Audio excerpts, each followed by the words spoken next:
I just wake up in the morning and I yell a lot, even though it's way too early. It's fun though. Wake up, wake up, wake up!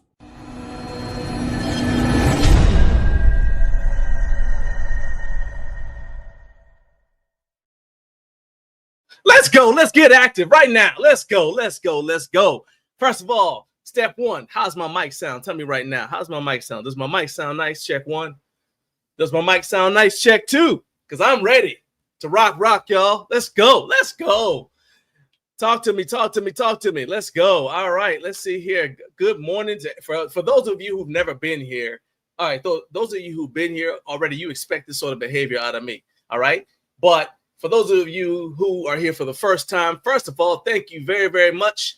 And I hope I didn't terrify you and scare you off with my energy this early in the morning. But that is what we do here on Up Way Too Early with Garage in Life. We bring the energy and we do it for 3 straight hours so that we go along with you as you get ready to start your day.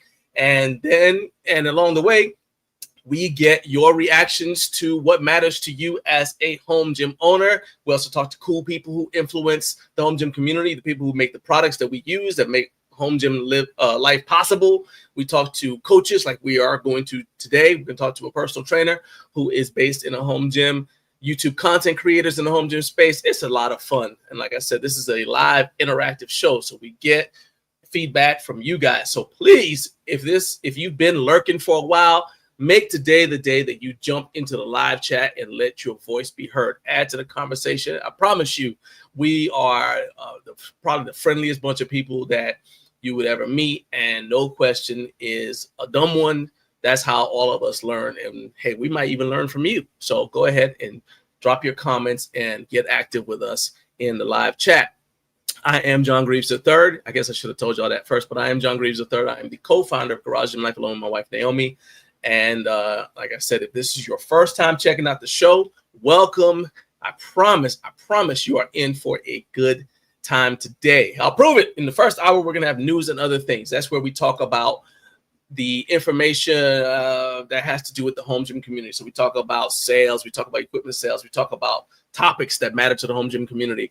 Then in the second, then at 6:45, we're going to have a brand new segment called of Recliner of Rage. So that segment is our most popular segment, and it's basically a 15-minute crash out where I just go off about something that may not even matter to the rest of y'all, but to me, it is insufferable, as Daffy Duck would say, and I cannot stand it. And so I just relieve stress. I spend 15 minutes just ranting, okay? And everybody likes seeing an old person yell, get off my lawn. That's that segment right there, basically, okay? In the second hour, we're going to be joined by Vern Cows from the Usawa Fitness YouTube channel. Vern has a growing YouTube channel. He's got, I'm going to just tell you like this. My man has a long-form video that's over 79,000 views, okay? That right there should get your attention. His channel just crossed the 10,000 subscriber mark, but he's got multiple videos that have more than 20,000 views. So if you are a YouTube content creator, you need to be here at 7 a.m. Eastern time. Or if you know a YouTube content creator, tell them they need to be here at 7 a.m. Eastern time, because they're going to want to hear from Vern, see what he has to say about how he was able to be successful at, such an early stage in his channel lifespan. All right. Then in the third hour, we're going to finally, it's been a minute since we've been able to do this because I've always had 2 guests. But today I had a space in the schedule where I only had 1 guest. And so we're going to do React and Respond again. Got a ton to catch up on. I think it's probably been a month since we've been able to do React and Respond. And so that's basically where we take a news item, something that's popped up across the home gym space, and we talk about it. We react to it, respond to it. We basically say how we feel about it. And to be honest with you, React to Respond is more than just a place for us to chop it up. It's also somewhere where brands can see what matters to us as we react to the stuff that they put out on social media. So this is a very, very important segment. And if you guys, I know I've got some topics already, but if you guys have something that you want to talk about during React and Respond, go ahead and drop it in the live chat. If you're watching on replay, shout out to the replay gang. But if you drop a comment about a topic, I won't see it during the show because you're watching the replay. But what I'll do is I will add those topics to next week's next week's show, and we'll try to carve out some time to react and respond to those topics at that time. But you guys go ahead. Don't wait. Go ahead and start dropping your comments now. If you got something that you specifically want to talk about during react and respond, I will star those comments so we don't miss them. Also, if you have questions for Vern and you want to get those questions answered, go ahead and start putting those questions in there. I will star those questions as well so that when Vern comes on in a little under an hour, we can go ahead and address them.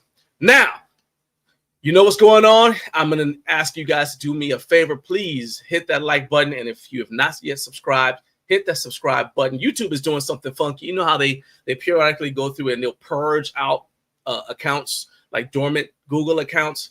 And I don't mind that they do that. That's a good way to get rid of spam. But please, we got to stay ahead of that. And the only way to stay ahead of that is to have new people subscribe all the time. So please hit the like button, hit subscribe, and help the channel grow. If you have already subscribed, do me a favor. You want to support us, click that join button, become a channel member. Or if you would like to just support the channel on a one-time basis, we are taking super chats. There's a super chat function. You can just click on that super chat. I think you can go as low as $1.99, and all of that goes towards improving the equipment. Like I need to get a new microphone. It goes right back into the channel. All right. So I appreciate all you guys' support. Now that you know what's going on, let's go ahead and say hello to everybody in the live chat, because we got something to discuss right away. All right. First thing I always do is I see who the first person in the building was. Okay. Here's the thing. So Rory Ellis at 12 a.m. You know what? How about this? Let's see this. Do we need ground rules for how far in advance you can enter the live chat and say and try to be the first? Because first of all, everybody's trying to beat Jared Martin. Okay, I don't know what Jared did to y'all. I don't know how he hurt y'all, but everybody wants to beat Jared Martin and to be the first in the building ahead of him, right? That's a noble goal. Go right ahead. But do you all? I don't care. I don't care. But what I want to know is, do y'all care? Do we need to set ground rules for how far in advance somebody can come in here and say that they were first? All right, because let's see here. What in the world? Why is this not showing right now? There we go. Yeah, there's Rory Ellis. He said he was first. That was at midnight. Midnight. Okay. The show starts at, I love seeing people already in here when I come in at 4 to start finish out my show prep. I love seeing you guys in the chat, but midnight, I was not prepared for that emotionally. Now, here's the thing, Rory. I don't even know if Rory's here. He might have stayed up, put that in there, and went to sleep, okay? And here's the thing. That was a valiant effort, but unfortunately, he was not first. Do you know why? I saw somebody brought up Dougie Fresh. It was probably Carlos. That's right. He said 3 minutes, Dougie Fresh, you're on. Hey, look. Well, in the spirit of Dougie Fresh, do you know why Rory was not the first? Ask me why. He ain't on a mission. You know who's on a mission? That's right, Jake. Or somebody from Garage and Radio. Because last night, let's see what time was it? I wrote it down. Just after noon yesterday, somebody from Garage Gym Radio jumped in to say that they were first. That comment, and you can see right there, little sticker. He was first comment. It doesn't show the time on here, but I'm telling you, I marked the time down. It was at a little bit after noon yesterday. Okay. Again, the show starts at 4 a.m. on Friday. This was left at 12, a little after noon on Thursday. So I say again to the judges, this panel of judges, this impartial, okay, maybe y'all are partial, whatever. This panel of judges, do we need ground rules for how far in advance someone can enter the chat? Keep it in mind, I don't have a vote because I don't care, okay? I don't care if y'all log in as soon as I make the link for the next show. I don't care, okay? I'm just saying, is there a limit? Y'all let me know. Let me know. Let me know. I'm telling you. All right. While y'all marinate on that, I'm going to go and continue saying what's up to everybody. I already told y'all that Carlos is here. He said the Central Time Zone is present and accounted for. Says, wake up, wake up, wake up. That's right. Jared Martin, who is the cause of all the trouble, got in here at 5:48, which is a reasonable hour, although you're a little bit late, Jared. I expect better than that out of you, my man. All right, there's 400 people watching, and we all expect better out of you than that. Normally, you in here a little bit earlier. But Jared says good morning, and it's great to have him anyway. Let's see here. Cutie Pie, who is a fellow watcher of Carlos's live stream where he plays video games and dies frequently. All right, that's pretty much how I can describe it. You watch him play the game, fail, and die on the game. But you know what? He is scrappy. Okay, he keeps on trying. All right, so I appreciate you. She crossed over from watching Carlos's stuff, and that's how we got a new viewer. So I appreciate that. So y'all, hey, return the favor. Go check out Carlos's live stream. Carlos, do me a favor. Hopefully you've got the link already set up, but put your link in the live chat, and then what I'll do is I'll copy it and I'll put it as a comment so that the people in the replay gang can also come check out your stream this evening. Okay. But let's see here. Let's keep going. Let's go. Well, all right. The legendary Eric Eccles is in the building. Says, morning, fellas. What's up? Trevor, what's up? Says, wake up. Wake up. All right. Listen to my man. Listen to him. The Statty Daddy is here. Bearded, the bearded legend, now known as the Statty Daddy, also known as the bearded legend, says, good morning. Trevor says, Friday and we are ready to party. That's right. Yes, Carlos, these are part of my birthday present, my man. The family showed me a lot of love, man. I'm truly blessed. Let's see here. All right, here we go. We got a rules. We got some a ruling.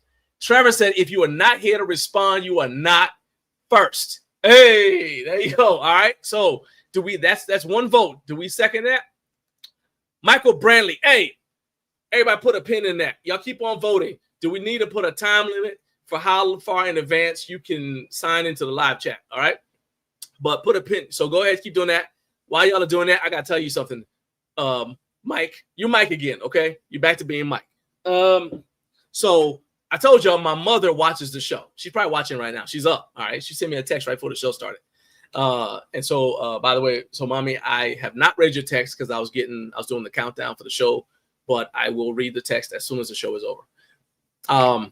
But anyway, so you mentioned something about turmeric, and that day, like not even 2 hours after the show was over, my mother came home. She immediately, I guess, headed out to the store. And right here is the thing of turmeric. Right there. There we go. Can y'all see that? If I angle it, if I do it like that, there you go. Yeah. Turmeric. There we go. All right. So my mother went and got me some turmeric. So that right there should prove you. She does watch and she listens to everything y'all say. Okay. Even the crazy stuff. All right. Sometimes I can just be like, mommy, that's just how they are. They can't help it. They cannot help it.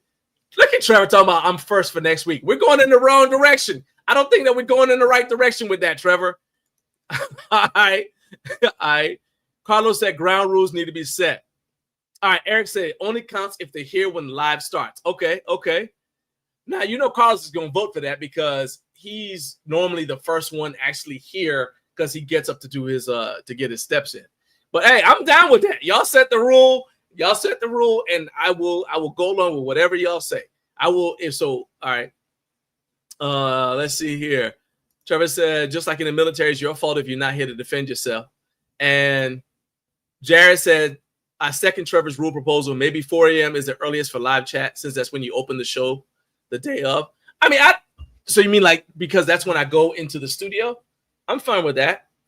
Oh boy, here we go. I gotta pause for a second because I just got a text message from our guest.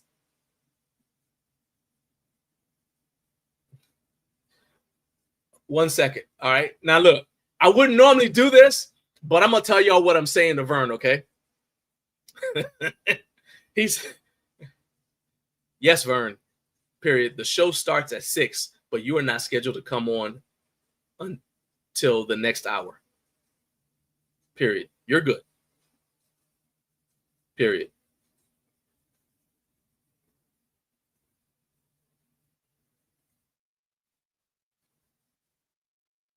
There you go. I'm just doing it because I like messing with Vern. All right. All right. Anyway, so back to us saying, okay, so yeah, so I get in the studio at 4 typically. So I'm cool with that.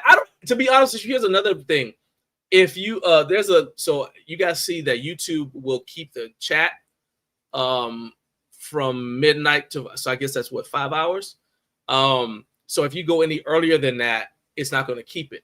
So let's just say, how about this as a compromise? It can't, if I turn the thing on and I don't, like when I turn it on to do my show prep and I don't see your chat, it doesn't exist. Okay, as long as it's still in the thing. So how do y'all like that? Or we can go with what y'all said. Say you got to be present. Doesn't matter when you log in, but you got to be present to actually respond when we say hi to you. I'm cool with that. Mike said, that's right. I'm telling you, man. Yeah, and it's actually working too, along with some other stuff. Carlos has said he's at nearly 6,000 steps already. Man, I got to catch up. I'm at only 847. But a lot of what I've been doing this morning is just sitting down doing stuff. All right. Okay, Trevor said if you chime in before the show starts, you need to be proven you're alive once an hour until it starts, because proof of life is required to maintain first status. Jonathan, what's up? He said, no fade channel. Checking in. Look, you hear where there's a rules meeting going on about how early you can come in the live chat and say that you were first, okay? Because controversy started. I got people logging in here just to say they were first at like noon the previous day, which doesn't bother me. I don't mind. Let's see here. It's Vern. He said, man, John's over there to give me a heart attack. I thought I was late. I'll see y'all soon. Hey, man, now you good, man. I didn't mean to do that to you. My bad. I told the show, it's a show with segments, Vern. Let me live. Nah, you good. Let's see here. All right. Oh, you just now realizing that some of us got too much time on our hands? Oh, this must be your first time watching the show, Jonathan. All right. Now that we got that, so we've got it resolved. So you got to be present for your first to count. You're free to put comments, but you can't say that you were first because it ain't gonna count unless you're actually present in the chat actively to respond when people say what's up to you, say hello to you. All right. So all of that was oh, here we go. See, you fired shots, Jonathan. Now they firing back. He said, you say that we have too much time, and he's over there making lawnmower videos. I mean, I can't believe I am being the filter, passing along this argument. He said, Jonathan says some of y'all are too busy dropping comments to hit that like button. Let's go. Hey, there we go. Carlos, that is happy birthday, Carlos. But he said too much time. He said, dude, I wear 2 watches. That's such a dad joke. I'm so very sad at you. I'm so very sad at you for that. All right. That was the first. That was just saying hi. We got to move on. We got to do news and other things. If I can't fool with y'all anymore, we got to do news and other things. Right now, let's go.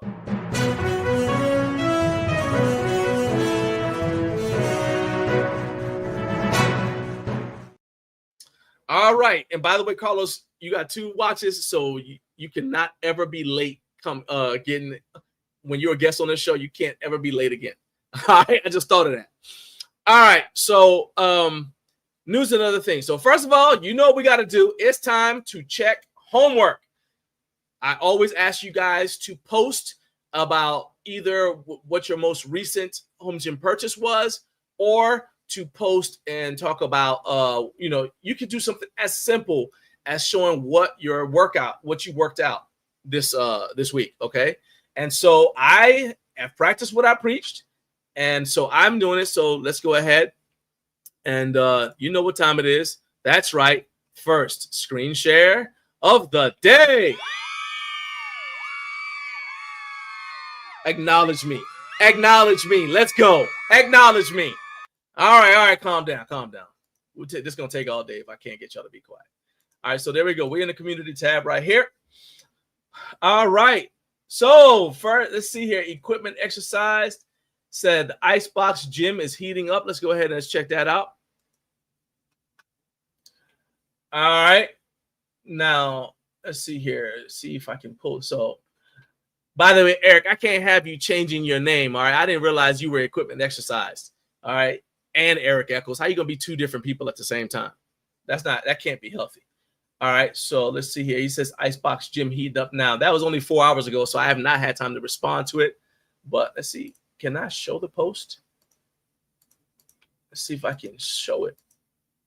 Let's see, can I show it? I don't know if I can show the post.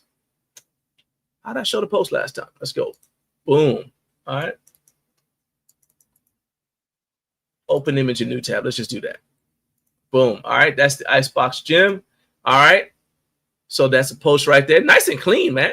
That looks pretty good. He's got I think he said he's got his ATX equipment in there. It's finally set up. We're going to talk about that in a little bit or during React and Respond, because I want to hear from you guys about what it took for y'all to get your home gym equipment home from Home Gym Con. So I want to talk about that. All right. So that's that one. Let me go ahead. I'll give you a thumbs up here. All right. Now let's see here. Oh, shout out to this dude. You know what? I'm going to get back to him from Recliner Rage. I already had Recliner Rage set up, but I Am Truth 69 is the catalyst for a bonus Rage segment. So y'all going to get 2 segments of Rage today, okay? I swear to God. Anyway, then let's see here. Moving on. Let's see here. So viewer post. Let's go here. I didn't mean to even click on that. That's too early. All right. So it looks like that. All right. And then, yeah, here we go. Carlos said, cheers to another year around the sun. So that's a birthday post to me. I appreciate you, my man. Thank you. Thank you, man. And let's see here. I don't know if we saw this or not, but Jared said he had so these are plates that were used in the 2025 Home Gym Con grip competition. It's got 3. Oh, that's nice. Obviously, these are weighted out plates. Very nice, very nice.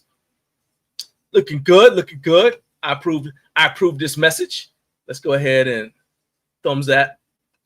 Give a thumbs up to that one. And let's see here. All right, and that's it. Sort by newest. Make sure I didn't miss any. All right. There. All right. So anyway, so we're starting to get some results. Okay. Now, I told y'all I did see if, so you can view the post on YouTube. So here we go. All right. So basically my post, well, this is an example of what I want y'all to post, right? If you don't have to, obviously if it's not your birthday, don't say it was your birthday. But basically I just put my workout. Did a treadmill run walk 2 miles. It basically worked out to about a minute of walking, and then the rest was running. But it was a run walk. And then I benched, did some heavy supports or lockout, some people call them, dips, overhead extensions. You guys may have seen that. I posted a YouTube short. I was using the infinity bench, and then I did some plate wrist curls. I don't think I posted that yet, but I'll post that as a YouTube short later on. All right, and let's go here and go. All right, so that was, let's go see what you guys are talking about. Let's see here. He said, that was some other dude. Come on, man, I ain't fluffing my own pillow. Yeah, okay, uh-huh. Hey, Ashley, 332, what's up? Ashley, 332. Hey, look, all of Eric says that all of us need to work. That Eric said I need to work on better storage and organization, though it's bothering me. Look, it's like that. Naomi says that I got an issue. She said I got a condition because I'm constantly walking around and like moving stuff around and rearranging it. I mean, that's just the way it is, man. It's never perfect. As soon as you think it's perfect, you either get something new or something will happen. You're like, oh, well, if I could move that. You just, it's a never-ending thing. What's up? Garage Gym Radio's here. Hey, look, we had a rules briefing. We had a rules meeting, and they said basically, I'm not. You got a lot of people who are on your channel. Okay, I don't know if everybody has access to post, but the rule was basically you have to be here to post. And so when you said first yesterday, a little bit after noon, they decided that first does not count. So technically, I guess that would mean that Rory would be first because he posted at midnight, I guess. But good morning. Ashley says, John, love the show. I look forward to my Fridays listening. Man, thank you so much. Y'all don't know how much that encourages me that y'all like to listen to my rambling first thing in the morning on a Friday. I appreciate each and every one of you. Thank you so much for telling me. Let's see here. Okay, so all right, so that was that. Now let's talk about birthday stuff. And to be fair, so Jake said he agrees that it shouldn't count. Hey, I don't care. All right, you can. The only thing is YouTube won't keep it, But I just thought it was funny because I went in to look to show Casey something, and I saw it. I said, "You got to be joking!" I started laughing. Trevor said, "I wake up voluntarily before the kids to listen live." Hey, dude, I'm trying to be your island of peace before the kids get up and put you through it. My guy Laird Ross said that kids make you something like make you get up and start your day the same way running from a bear makes you fast. So I 100% agree. All right, so let's talk about new stuff I got. It's primarily what I got for my birthday, but it's cool because some of the stuff I got, I didn't get into like weird stuff that's not applicable. So first of all, I got to give a shout out to my daughter. So you guys already see the headphones. My wife got me these because she saw that my old headphones were just struggling, right? And then my daughter made me a shirt, okay? And this is it. So I don't know if you guys can see that, but let's start it over. So this is the shirt. All right. So she's got Washington Commanders, best team in the NFL. But look at that, right? So she's got the thing on the back. Hold up. I don't know if y'all saw that. All right, turn it around. Right there, it says sub to Garage Gym Life. And she says, since she has brothers, she said, I'm the best boy and girl dad ever. And then right there, she those are YouTube play buttons. She gave me YouTube play buttons, one for 100,000 subs and one for 1 million subs. So, hey, she's got a lot of faith in me. So yeah, I appreciate you, baby. Thank you. Shout out to my little girl. She is awesome. You're awesome, Nora. Thank you for my present. All right. Then this stuff. So this is what I got for myself. This is related to the turmeric thing. I told you guys my knees were really hurting. So I've been seeing this company for a while. This is not sponsored, but hey, I am taking money. So if y'all know anybody at Old Bones Therapy, let them know I am taking money every day, including weekends. We take money on weekends too. But this is their, what is this thing called? It's the spring knee brace. So right here, it's got support for the knee. And one thing that y'all don't know, or you would not have known, how could you, is that even I had, so I have a disability rating from the VA because I fell in boot camp on the squad bay floor, hit my knee on the squad bay floor. So ever since then, my knee hasn't been 100%. And even when I weighed 160 pounds fresh out of boot camp, my knee still hurt when I would run. And so that's actually a big reason behind why I don't run often. I can run for periods of time, and then I usually have to like slack off because it ends up just being unmanageable. But when I was in the Marine Corps, I used to have to run with a knee brace. And so I've been doing a lot more running. I was like, why is my knee hurting so much? It's because I wasn't running with a knee brace. And that's all the mobility work, all the stuff. I mean, this happened in 2000. So yeah, when I put it this way, when I showed the doctors at the VA, when they looked at the x-ray and everything else, that was it. Normally you have to like justify this and that. They just immediately just sent me a check. Like they didn't even argue with me. I didn't have to defend anything. They just send me a check, and periodically they just increase the amount. They're like, we know it probably still hurts, and it's probably even worse. Here, take some more money. So that's the life I'm living. So I can squat, no issues. And ironically, if I don't squat for a while, my knees start to hurt a lot. If I sit for too long, my knee hurts. And going down steps sometimes hurts really bad. And then, of course, the weather. So all those things are issues. But if I run, I pay for it for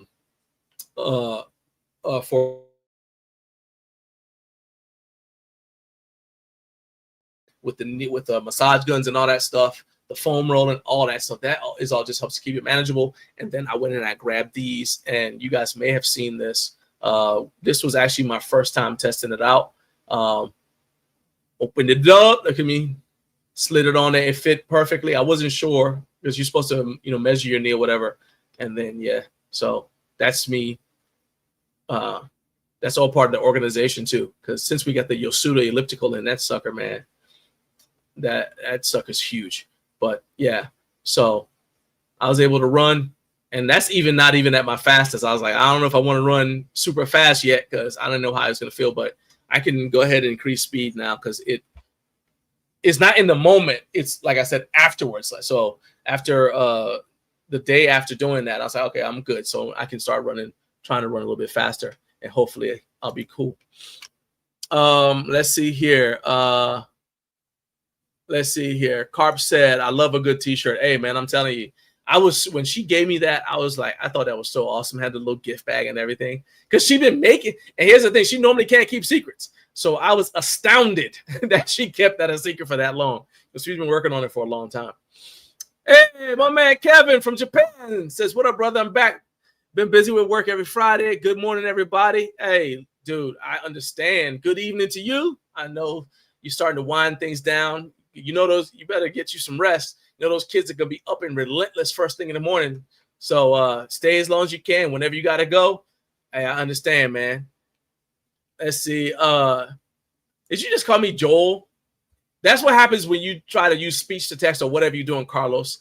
Trying to call me, you're trying to Joan and call me old, and you can't even, you misspelled my name. Look at you. Hey, yeah, Mike, man, I'm telling you, the running it's a must. It works. It's effective. But then you pay for it the next day. For me, in my case, I pay for it the next 2 days. But the brace does help. So I was skeptical about it, but like I said, and this is not sponsored, but I like it. It gives you just enough.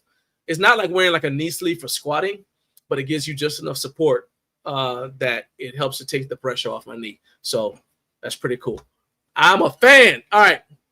Now, y'all probably don't care about none of that unless you got bad knees. If you do, if you want the link, I'll give you the link. But I can actually even put it in the thing, the shopping thing for this video if you want. Now, here is something that you guys might be interested in. So you remember a few months ago, Naomi did a video about eye massager, Bob and Brad eye massager that we had seen at HFA, right? So that was back in like March, I think, maybe April. So Bob and Brad has updated that product, and they sent me a new one, and it happened to arrive on my birthday. So I'm calling it a birthday gift. So let me go ahead and show it to you. I'm going to try to do more unboxing on this show if it's something small. Just as another, that won't replace like an actual review, but it's just an unboxing, let you guys get an early look at the stuff that we have that's come in, just as a thank you for being here. And while I'm at it, thank you to all 731 of you guys who are watching right now. Keep on, please, sharing the video. Share this link out. We got to get up. We haven't hit 1,000 yet. I need to get to 1,000 views. So please hit like, hit subscribe, and share the video. Share the video. All right. Where's my thing? Here we go. Share this video link. All right. We got to get those numbers up to 1,000. Let's do it. All right. So anyway, all right. So this is the Bob and Brad Zero Pro. Yeah, it's a Zero Pro. First upgrade I can say is here's the old one. So this has a hard case. This is a soft case. So this is the original iOasis, right? This is a soft case. It's fine, but this is a hard case, so it's a little bit easier to keep it protected. Now I will say, now I'm not going to turn it on, but I will say that this is a lot quieter. They said that it's 35 decibels quieter than the original one. I can tell you that the little part right here, if I can turn it right side up, this part right here is softer than the one on the original. Let's put that down for a second. And this thing feels amazing. Naomi and I, when it arrived, we both tried it. I let her try it first, and then she handed it to me, and I tried it, and we both love it. So the massage is, especially around the temples, is not as like aggressive. So if you were thinking about buying the other one based upon watching Naomi's review, that's still a good one to buy. This one does cost more.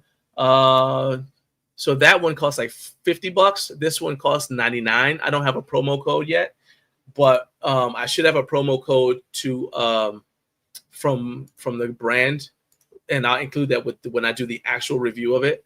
But anyway, like I said, we tried it. We love it. It's a lot quieter, and it's lighter too, so it's more comfortable. I mean, it's not like this was heavy, but this is still lighter if you're gonna wear it for extended use. So, for example, a lot of times when we use these, we fall asleep, right?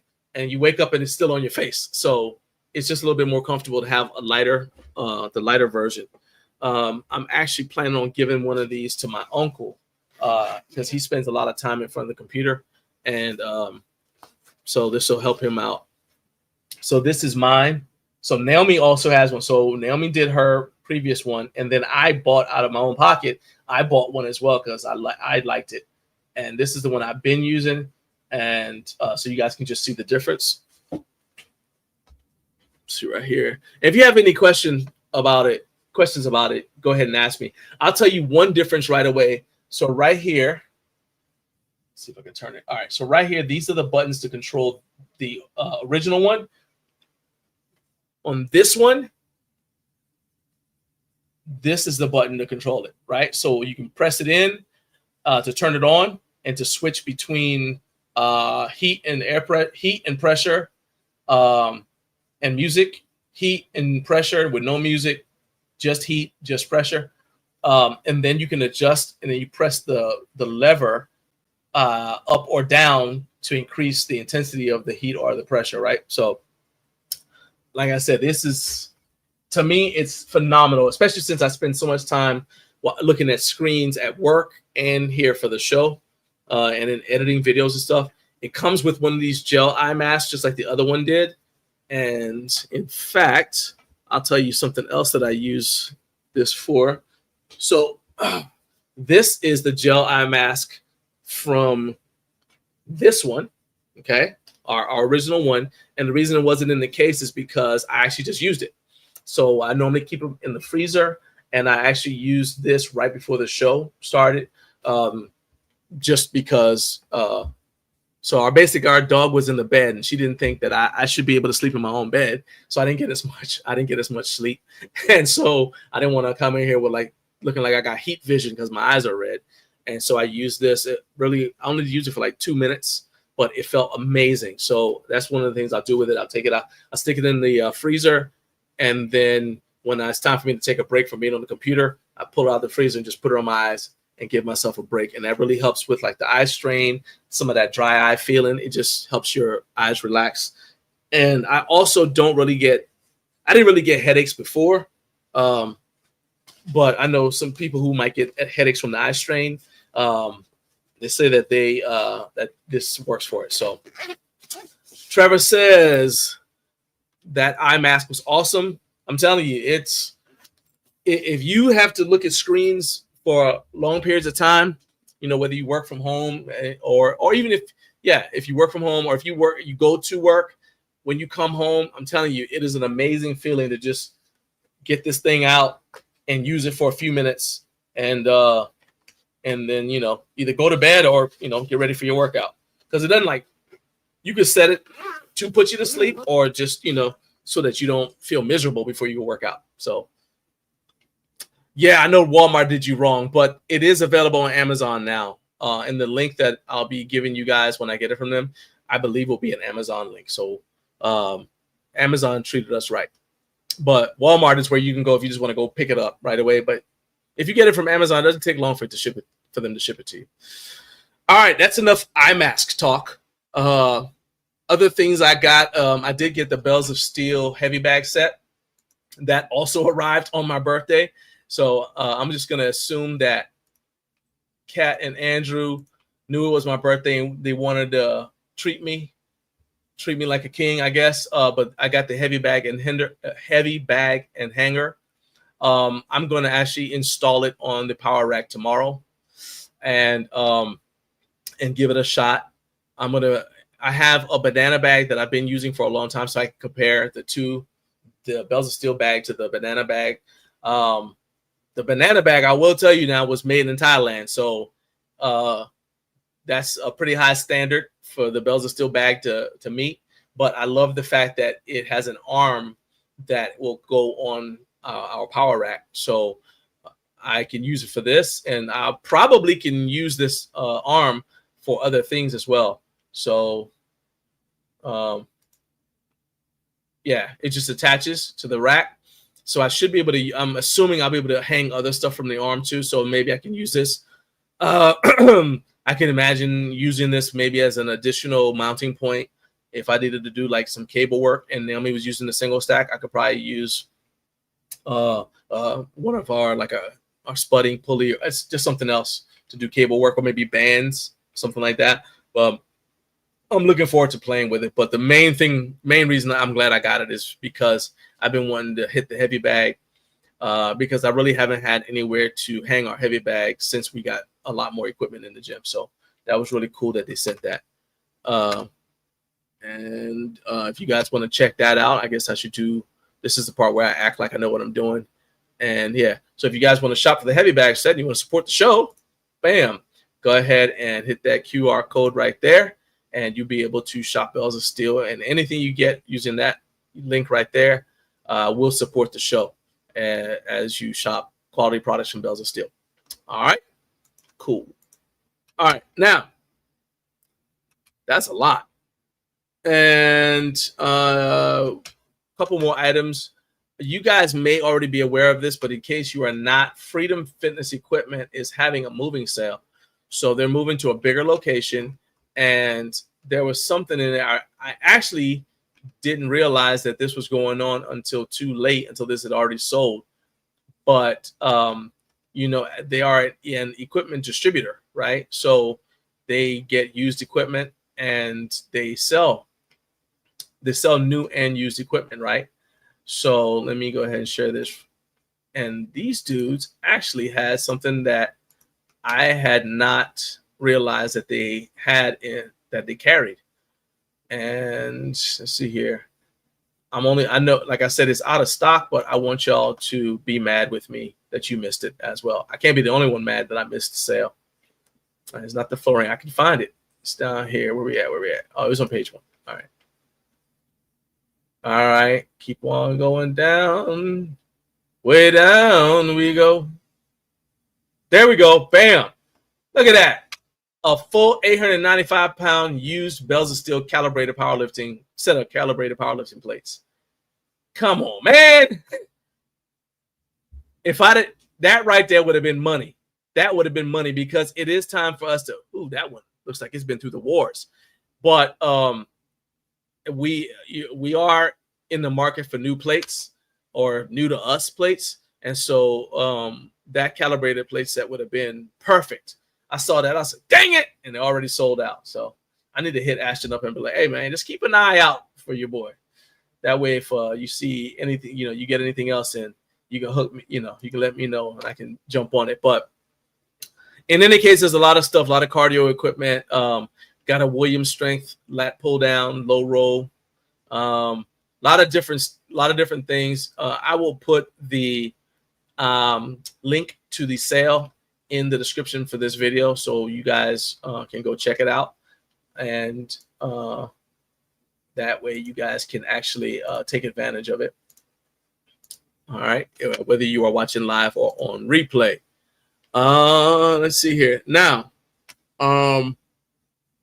I think actually, all right, yeah. So the next item, we can put that in react and respond, because I want to hear, I want to know from you guys what you think of all of the new stuff that's been dropped by GetRx. So I'll just throw that in react and respond. That's actually a better place for it anyway. I want, because they've dropped the Hyperglide, the Nexus, and then last week we were talking about their tornado arms.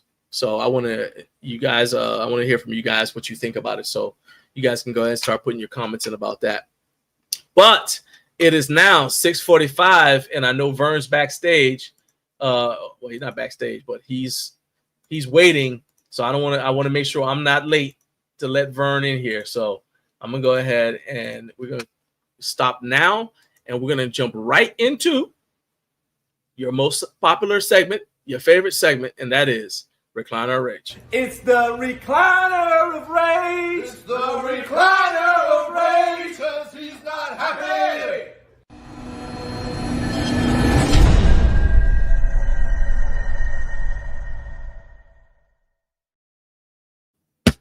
All right. Now, this is a crash out, okay? And I admit it. And this is me being an old person, I'm sure. All right. But I don't care because I do not like this. All right. Today's Recliner of Rage is dedicated to one of the dumbest debates I see crop up every time somebody's looking for content to post. And that debate is the debate over what's better, a basement gym or a garage gym. You would think that nobody would care. Okay. But no, I see people making videos about this. It'll be the video title, like some variation of what's better, basement gym or garage gym. I switched to a garage gym. Why I prefer a garage gym to a basement gym. Why I think basement gyms are better than garage gyms. That's the dumbest topic ever. It's lazy. I don't like it because it's lazy. And like I said, it might be a dumb thing to crash out about it, but I hate having my time wasted. And to me, this entire discussion is a colossal waste of my time. And the worst part about it, really why it bothers me, I don't care if y'all see it. I mean, I kind of do, but I don't, right? But I care about it because I keep seeing it. The reason why I don't care necessarily if y'all see it is you might not mind, but I mind. I don't want to see it. And it just still pops up in my timeline, and I can't avoid it because it has to do with home gym stuff. And YouTube is like, well, you like home gym stuff? Hey, what's better, a garage gym or a basement? I don't care. I don't care. I do not want to watch videos about what's better, a basement gym or a garage gym. It's dumb. I do not go. Okay. And I don't watch this, to be clear. When it pops up on my timeline, no matter what platform it is, I don't watch it. I scroll on past or whatever. But the fact is, I still saw it. So it's irritating. All right. And it's not just irritating that it happens, but it's irritating to me because I feel like we need to hold ourselves to a certain standard as content creators. And so I'm like, why are we lowering ourselves? And by ourselves, I mean y'all, because I don't do this junk. But why are we lowering ourselves to creating this stuff around this dumb debate rather than challenging ourselves as content creators to be creative and add value? Like, why are you wasting your time talking about what's better, a basement gym or a garage gym? Like, what's the point of that, of making... Maybe we could have a discussion, like if we just happen to be talking, sure. But I'm not about to make a video about it because it's idiotic. Why do I think this is a waste of time? Can anybody guess why I think this is a waste of time? I mean, oh my God. No, that's not the correct answer. The reason I think it's a waste of time is it's not like, okay, if I do a video and it said, if you live in a house, let's say you live in a house with a basement, right? And you watch my video and I say garage gyms are better. It's not like you're going to go rebuild your house, take the basement out and put a garage there. And if, and I say, a basement gym is better. You're not going to reconstruct your house, get rid of the garage and add a bit and dig out a basement. It's stupid. You're in the house you have. You put the gym where you can put it. Why do I need? What's the point of having this discussion? And if you live in a house with a basement and a garage, pick the one that works for you. Do I need to tell you that if you put the gym in the basement, it's going to be tough to get your equipment down there? Do I really need to tell you that if you put the gym in the garage, it's going to be harder to keep the climate controlled in there? Do I need to tell you that? No. Seriously, is this the best we can do? Is this the best we can do? Why are we? Okay. Let's be productive. Don't give a problem without a solution. If you're a content creator watching this, please, I'm begging you, the next time you're tempted to do a video about what's better, a basement gym or garage gym, regardless of what part of the argument you're on, please don't. I'd rather you just upload a video of yourself dressed like the Iron Sheik singing the Baby Shark song. You'll still get the views, which is what you wanted, and at least it'll be entertaining. Because I have had enough. I do not want to watch videos about what kind of gym you think is better. Unless you will come rebuild my house and actually I wouldn't even let you do that because you don't get to choose what kind of gym I have. But regardless, the point is it's stupid. It's stupid. I got the kind of house I have. And it has a garage. If I had a house with a basement, maybe I put my stuff in the basement. But back when I had a house with a shed, guess what? My stuff was in the shed. It's stupid. Just stop it. Like your grandma used to say, stop it. Stop it. Shout out to my brother because he says that all the time to people. Stop it. And as promised, by the way, we're going to give you not just one, but that's right, 2 rage. That's right. So this dude, let me go find this cat. Let me find this dude's cat, this cat right here. All right. This dude has been giving me the blues. I am Truth 69. Yeah. All right. I found it. Let's go. We're going to share the screen right now. Okay. This dude. All right. He said, how about the so this is a video that I did about having a garage door screen so that you can keep the bugs out of your gym, right? If you have a garage. Oh, well, I guess basement gyms are better because bugs don't fly in. Whatever. Anyway, so I said you need to get a garage door screen if you have a garage and if you put your gym in the garage because that way you keep the bugs out, right? And there, one of the timestamps is how to install. And I just say, well, all you got to do, and in the video I say, you just put the Velcro up on the Velcro strips up across the top. Then you come back and you hang the screen on it. I had no idea that I needed to show the step-by-step process because there's an adult male, at least one adult male out there who doesn't know how to hang Velcro. I didn't know that. But this dude, I am Truth 69, has got my full attention because 13 hours ago, he says, how about the install portion of the video? This video is a waste of time. Well, he flipped my switch. So I said, okay, well, if you can't figure out how to hang a garage door screen up with the Velcro that comes with it, then you're a waste of time. He said, well, then why do you list the video as installation instructions? Just pure clickbait is why. So first of all, the video isn't listed as installation instructions. It says in the timestamp how to install, but the video is titled Effective Garage Door Screen for a Pet-Free Home Gym. And I say again, if you don't know how to hang Velcro and attach Velcro to Velcro, then I don't know how to help you. I said, and in fact, I guess you missed the part where I said, all you have to do is put the Velcro strips up at the top and on the sides of the garage door before you come back and hang up the screen. It's literally that easy. You want me to tell you how to stick Velcro on the wall or go in depth with a diagram, show how to stick some of the Velcro? Come on. Where's your pride? I was like, I mean, are you planning on ordering a screen and then following along with my video so you can see how to stick stuff on Velcro? If that's the case, you shouldn't have slept through arts and crafts in elementary school. Come on, man. Come on, wasting my time. I'm not your daddy. I got 5 kids and you ain't one of them. You gotta relax. Get on my dang nerves. It's the recliner of rage. It's the recliner of rage, 'cause he's not happy.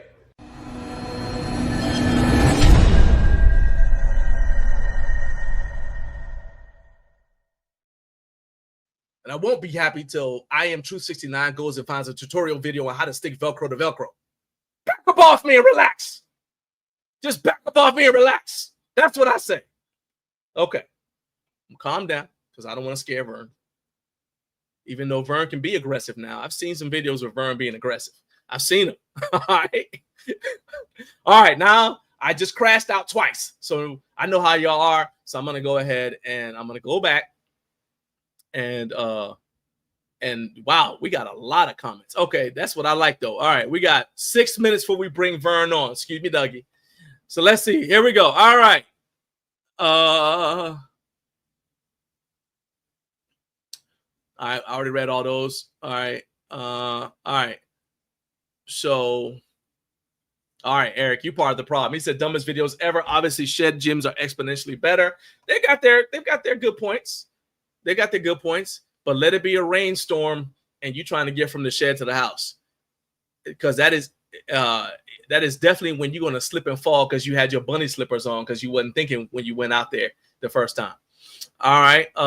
Trevor said, I have the worst of both, a garage on the same level as my basement with 84-inch ceilings. Yeah, that's rough. Well, of course, we covered that when I asked you, like, I wouldn't even moved in that house, to be honest with you. When I saw how low the ceilings were, I'm like, I'm like, where am I going to put? That's the first question. Actually, when we moved in this house, I said, where's the gym going? Because I need to know. There ain't no point in me moving into a house where I can't put my gym because I have a home gym. That's kind of my thing. So there ain't no point. That'd be like moving into a house with no bathroom. There ain't no point. Let's see. Rory, welcome back. Welcome back, Rory. Appreciate you chiming in at midnight to say first. Carlos said a gym and the fact that you use it, that's all that matters. Let's see here. Let's see here. Kurt, I don't know what you're talking about with 35-pound plates. And that's another thing that I think is dumb, to be honest with you. People talking about they don't like 35-pound plates. Not a single one of the people who says they don't like 35-pound plates do I ever see bypassing the 15-kilo plates if they are at a competition. So let's just move on. All right. The conventional deadlift versus sumo is also a dumb argument. It's also a dumb argument. I don't think there's any kind of deadlift that's superior to the other. It depends on what you're training for. I will say that the sumo deadlift more closely mimics the athletic positions of most sports. Not every, the athletic positions of most sports. But that doesn't mean that that's the only kind of deadlift you should do. Mike says, I used to lift in my living room next to my TV. So while I have a garage, either would have been better than almost breaking my TV like 10 times. Yeah, I mean, it's just dumb. Like, for real. Why are you even making, like, the point? Okay, see, y'all don't take me back to a dark place. The point of the video, and we're going to, like, Vern, nod your head if you agree with me. The point of making a video is so that you can get people to take action about something, right? Okay, so why am I making a video about whether a garage or a basement is better for your gym when I know that you ain't going to just pack up and move just because I made a video? That's a waste of time. Stupid. Okay. All right, look. I'm not even pulling that up. All right. Eric says remove it from the garage, remove it from the basement, and build a large climate-controlled shed. Easy fix. Or we could not do that, but yeah. Kurt said his next video is going to be what's better, an attic gym or a shed gym. Oh, yeah. What's better, flying or levitating? Hey, Chip's bonus. Hey, shout out to Chip Birdie's bonus room. Hey, that thing is legit, okay? I got no shade for Chip's bonus room. Trevor, kitchen gyms are not the next trend. That is not the next trend. I do remember when Juji Mufu was in his kitchen at one point. Yeah, I remember that. Why, yes, I am mad, Trevor. That's the whole point. I was mad.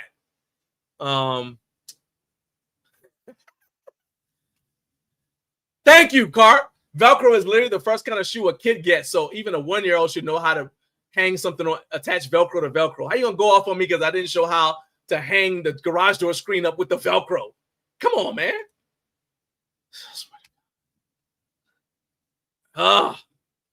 Anyway, all right. So before I bring Vern on, let's go ahead. And now that I'm done crashing out, we're going to go ahead and we are going to add LinkedIn. You can't crash out LinkedIn. You got to look professional. All right. So let's go ahead and add LinkedIn as a destination. And let's go ahead. Boom. All right. Welcome to everyone who just joined us from LinkedIn. My guest today on Up Way Too Early with Garage Gym Life is Vern Cows from the Usawa Fitness YouTube channel. I've been checking out Vern's channel for a few years now, and we finally connected at Home Gym Con this year. You can check out the booth tour that I did with him here on this channel, on our YouTube channel. We've got the link for that will be in the video description on YouTube. And Vern and I are planning on doing some more stuff together down the line. But for now, I know you guys want to hear about how he grew his YouTube channel and how he ended up Home Gym Con as a brand ambassador for Mikolo. So, Vern, are you ready? All right. He said, I was born ready. I've been ready. All right. Well, Vern, man, I appreciate you. Thank you for getting up way too early with Garage Gym Life. Thanks.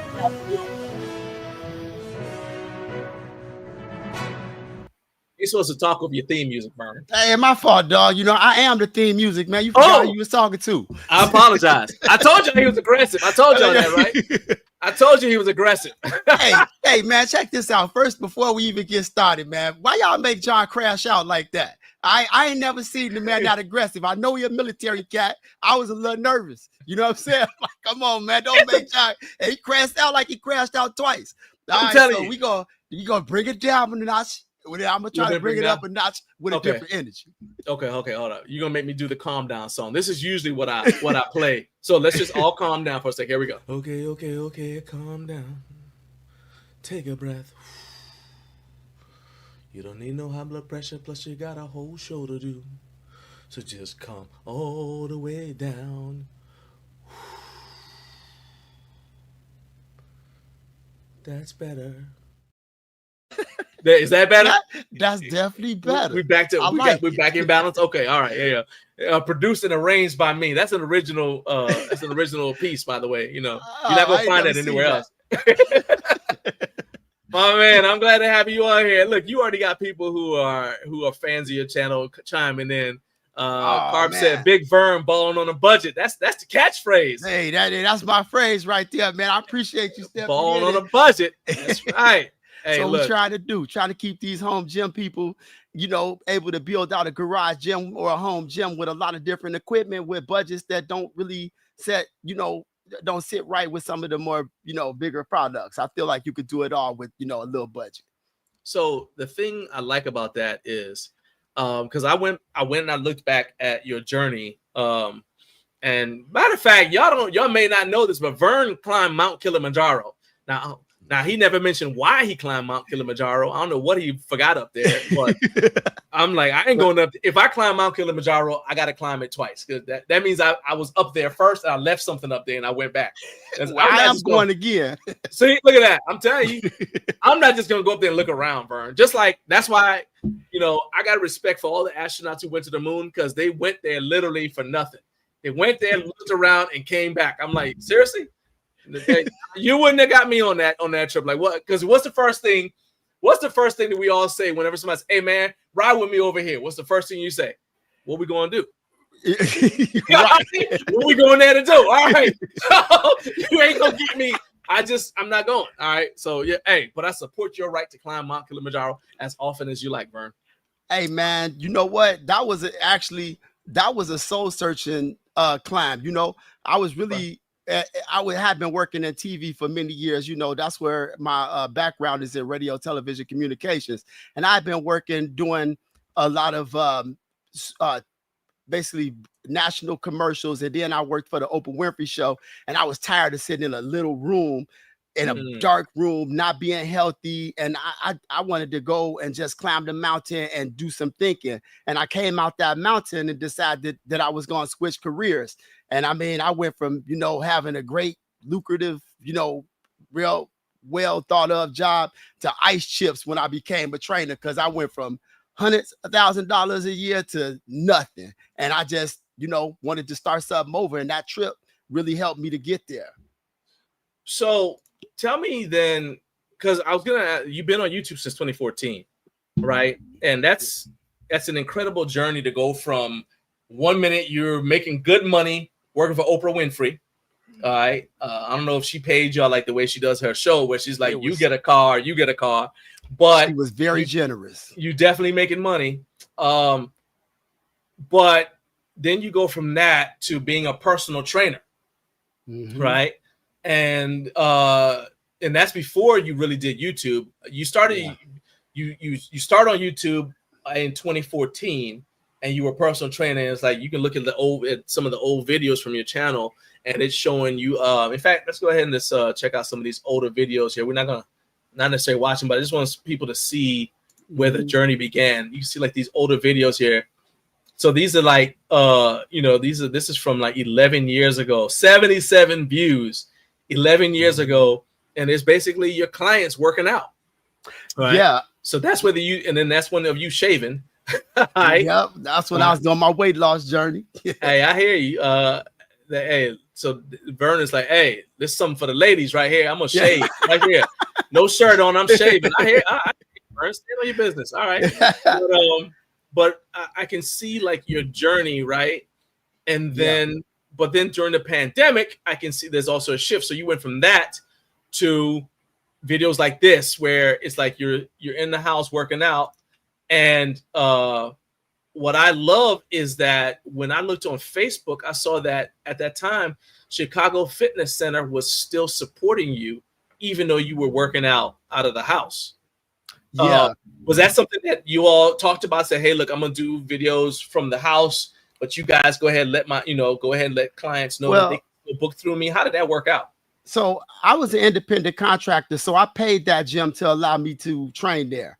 So it wasn't like I was, one of the things I could tell all personal trainers or people who are inspiring to be a personal trainer is that you don't want to work under a big box where, you get on a W-2. You definitely want to get into a situation where you can be your own business. And I was doing that there. So they didn't really have any kind of, they didn't have any say of whether or not I could, do something outside of there. And my biggest thing at the beginning, I didn't want a YouTube channel to be a content creator. My biggest thing was, and you got a video up there that changed the whole thing for me. And I'll talk about that in a second, that elite video. But I didn't really be I didn't want to be a YouTube content creator. I just want to give my clients an opportunity to, see themselves, be encouraged, see the different changes that they made as they, more fit. And then I did this video that you're showing right now. And by me having a filmmaking background, that was the first video that I actually got to have some creative influence on. The workout videos were just there because it was a pandemic. I want to see people get healthy. But I did this elite video and it got my juices running. And then I was like, oh, maybe I want to be a content creator and I want to start making content that's going to make people, inspired. And from there, I got I got one machine. I got a machine because everybody was desperate to work out, and we couldn't go into the gym. And I got the Fitness Reality A10 XLT Supermax Power Cage. I made a song, I made a song about that cage. I liked it so much. All my videos was about the Fitness Reality. I was beating that horse to the ground. I probably did 50 videos. I think I'm still #1 in search on YouTube for that cage. And really? Yep. I was there for a long time, man, but they didn't show me no love though. They never reached. I'd be reaching out to them like, I just want y'all to know I'm doing all this stuff. I'm typing to them, but they never return my calls, my text, John. And they didn't know who you were, Vern. They didn't know who you were. They didn't recognize you. If I was John Graves, they would have known. They'd have hung up faster. They'd have answered the phone just to hang up. So that's the Fitness Reality. I was going to ask you about that because, so you say you started out and you were like doing content just to like kind of motivate your clients so they could see the progress that we're making. And then the pandemic happens and you obviously needed equipment. If you're going to do workouts at home and show people how to work out, you got to have equipment. Well, you technically don't, but in that situation, like I said, Chicago Fitness Center did a Facebook post talking about how you were still training people socially distanced and everything else. So it kind of helped them out too, to show that, hey, we have a trainer who's still able to support you. But at that time, you had tons of people making workout videos at home with no weight. That was the thing. It got on my nerves. No weight at home workout, right? Right. And I was like, and it felt like they almost took over the home gym scene because all these bigger names that they never thought about having a home gym, suddenly they flood in because they got money for marketing and everything else. They flood and they instantly take over with their no weight workouts or whatever. Use a water bottle for weight or whatever, right? Yeah. And they gone. Now they're gone. They went right back to the public because they didn't care. So for you though, you decided that you were going to start getting equipment. And I see that's why you got the Fitness Reality thing, because you wanted to be able to train yourself. I don't know if you had decided to train clients yet, but you needed stuff to train yourself on. I wanted to be able to work out. I was desperate like everybody else. I was desperate. We didn't know if we were going to be back in the gym or not. And I really wanted to I was working out in the snow, dog. You know what I'm saying? My first workout would be, shoveling, a couple feet of snow just to make space around my Fitness Reality 810. And then I would, work out. And then you can't see it in their ground, but I have 4 large spaces because I got that. See that little line on the side there of that machine? Yeah. Well, what I did was I have one client stand in one box, so we were separating 6 feet. Oh, for social distance. Yep. I remember that. So yeah. We would rotate. We do a little 4 circle, and everybody wanted to be outside. I'm a bachelor. I live alone, and just having the people over and to talk to and things like that, we forget how it felt when we were in that situation where we, would have limited social contact. So it was a blessing for me, both monetarily and spiritually and physically. So, you can see the 4 sides right there. Yeah, I see that, man. It's like you had so you did the video. That was like that was the unboxing. And like you said, you did a lot more videos featuring this piece of equipment. The video didn't do too bad, man. 12,000 views. And at the time of the pandemic, everybody was looking for like, where do I get equipment? Where do I get equipment? Yeah. And I think that's when like the balling on a budget thing started, because that rack was like $300, right? So you had to get it. You're like, okay, I can afford it. Yeah. And I saw you testing it. Like, is this thing going to even hold my weight and all that? How did you kind of like, I mean, when you're in a situation where you can't help it, you can't help it. But you were training clients on it too. So did you ever have any concerns about anything like basically breaking and somebody getting injured? Because you had to have insurance to cover your clients. Yeah, you got to be certified with insurance to train. And as far as things breaking, this is going to be, here's what my take on that one, especially when I talk about balling. Whenever somebody inhales like that, they get I was like, okay, you buy it. Go ahead, I'm gonna give you the big screen. So, you got less than, it's like 1% of people in the country, in the world, can bench press 225 pounds. I seen videos of guys throwing machines off the side of a garage and things like that to show that that they can hold up. When it comes to most, like 98% of the people that work out in a home gym don't require anything more than the rack you just saw. I know that, everybody is big on, oh man, we need, 9 gauge steel, 11 gauge steel. But the reality of that is most people can't even bench 300. And so the biggest thing that I feel is a danger is that the cage can shift when it's light. And so, you put something heavy on it and it might move. But when it comes to working out, for me, working with the kind of people that I was working with at the time and that I'm working with currently, that's not really an issue. And I truly believe when I talk about balling on the budget that, if you're working and you got some gorilla type mugs out there, what I'm saying, and they throwing up 400, 500, 600 pounds, that's when that becomes a issue as far as most equipment out there. And that's for elite lifters, but very rarely. Now there is times where you just get a piece of equipment that comes in not, and there's a malfunction in the machinery, or like, you look at it and you see it's not welded correctly and things like that, then it's an issue. But once I inspect the machines once a month, I go through and I check my bolts and everything on all my equipment, and I service it myself and clean it and make sure that everything is in a good place. But I never fear that, because I'm not getting, in that case, that was the lowest budget piece of equipment that I've ever owned. Yeah. But overall, I just, I'm hesitant to preach that you need like a 9 gauge steel cage if for like literally for most anybody out there, because I just don't feel like that many people in the world. I just look at in the world what people lift, and most people don't. Like in the comments, if you could truly say you lift over 250 pounds, go ahead and say, just show what you lift. Tell me what you squat. Tell me what you bench in the comments right now. And I'm just curious of what y'all going to say. And this is a different community because we are in the home and garage gym community. But reality says, as a trainer, I know that I walk through the gym and I see how many people are putting that kind of weight onto the rack, and it's not there. So I'll go ahead and I'll say it. Here's the thing. I'm not the strongest person I know. I am the strongest person a lot of people know. Okay. Mm-hmm. So like my squat is only 465 was the last time, but I think it's like just based upon the I'm looking at what the last calculation was on it. It was all right, so yeah, 475. All right, for one. But I'm not squatting 475. You know what I mean? I'm squatting percentages below that.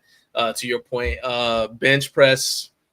Normally, the most you see me benching here by myself is like 335 at the most, right?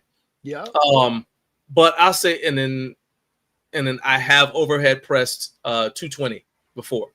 Yeah. But to me, that's not the issue, right? The problem that I have with lower gauge steel racks is the repetitive impact, right? So let's just talk about number one, that's physics. And every time you drop something, the weight doubles because until it hits terminal velocity.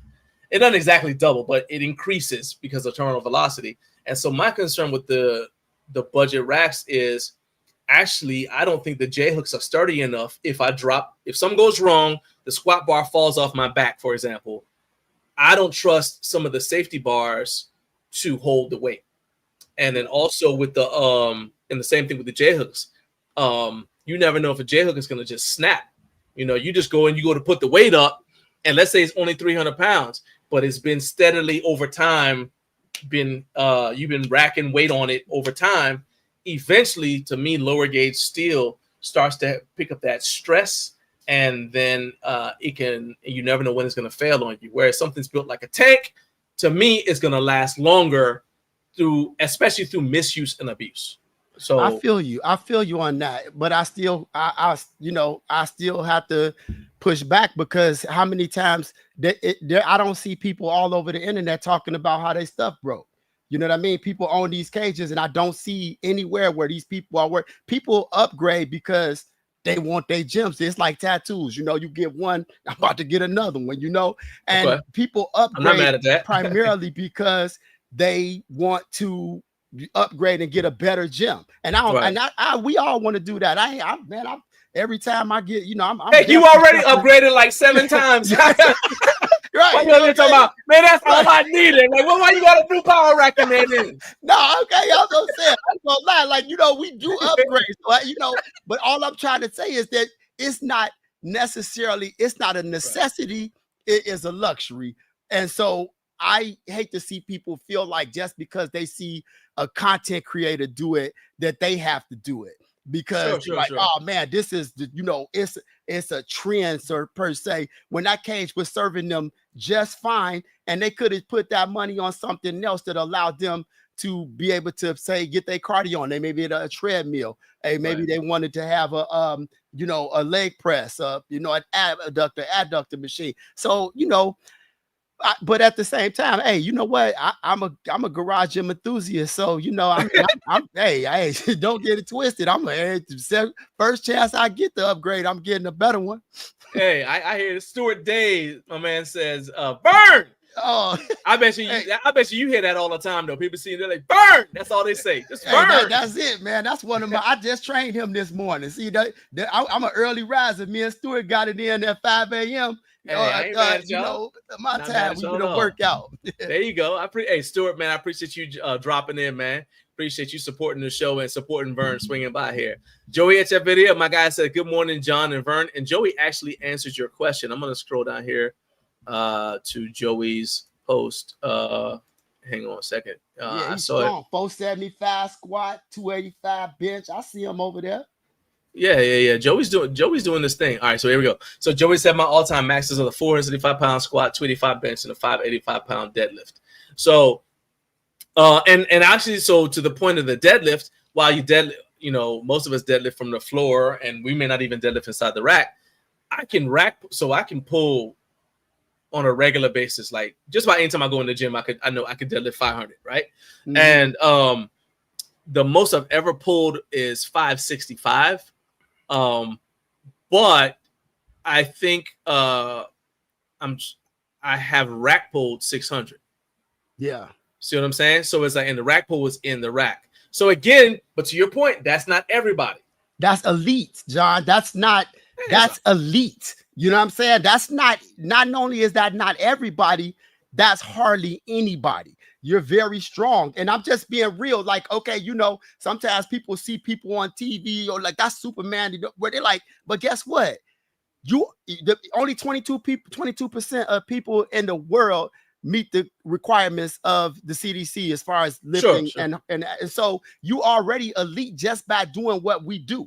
So when we talk about the levels that go into play, hardly anyone's doing that. Joey's a freaking beast. All right, that's a monster right there. You know, just look around at humans in life that you walk through every day, and then people start building these gyms. That's not normal. And I love it though. You know what I mean? It's normal for us, but it's not normal for most people that do this, that have garage gyms.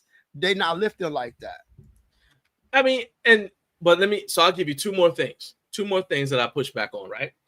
So, hey, dog, you don't be pushing back on nothing I do, man. This is the Vern Cows channel right now.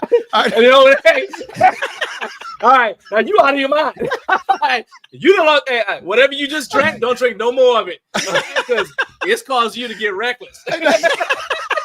Hey, we got a little distance. We don't want to be messing with a military man. You know, Hey. I know he can't get to me because he over there. I know where you at, though. I looked on true. Yelp. I know your address. Okay, there you go. All right, then. Nah. My fault, dog. Hey, Vern's my man. Now what I say, like as far as the pushback goes, I'm gonna say that it's okay. It's not. So let's say somebody says a rack is able to handle 500 pounds. I just pulled up that number out of the air. I don't want a rack that's that close to what I can lift. I don't want absolutely. You know what I'm saying? It's like I don't want if you. It's like with your car. If you got a car that really can only handle going 80 miles an hour, ain't that you want to go 80, but you want it to be able to handle 100, no problem. Because if it can only go 80, you might get to 50 and be straining. You know what I mean? For sure. No doubt. So I don't even want to get close to what the capacity of this thing that and that goes with the second point is sometimes some of these budget racks, they might claim steel and they turn out to be aluminum. And Gluck, a lot of us have seen the video where Gluck took the weight capacity that this rack's supposed to have, and he loaded up on a bar, dropped it, and the whole thing folded. So I'm just saying that for me, it's about safety, but it's also because I want something that I can pass on to my kids and my grandkids. Mm-hmm. You know what I mean? Yeah. I still have like that old mentality, like, you know, I know we don't normally pass on cars anymore because they're not built like they used to be.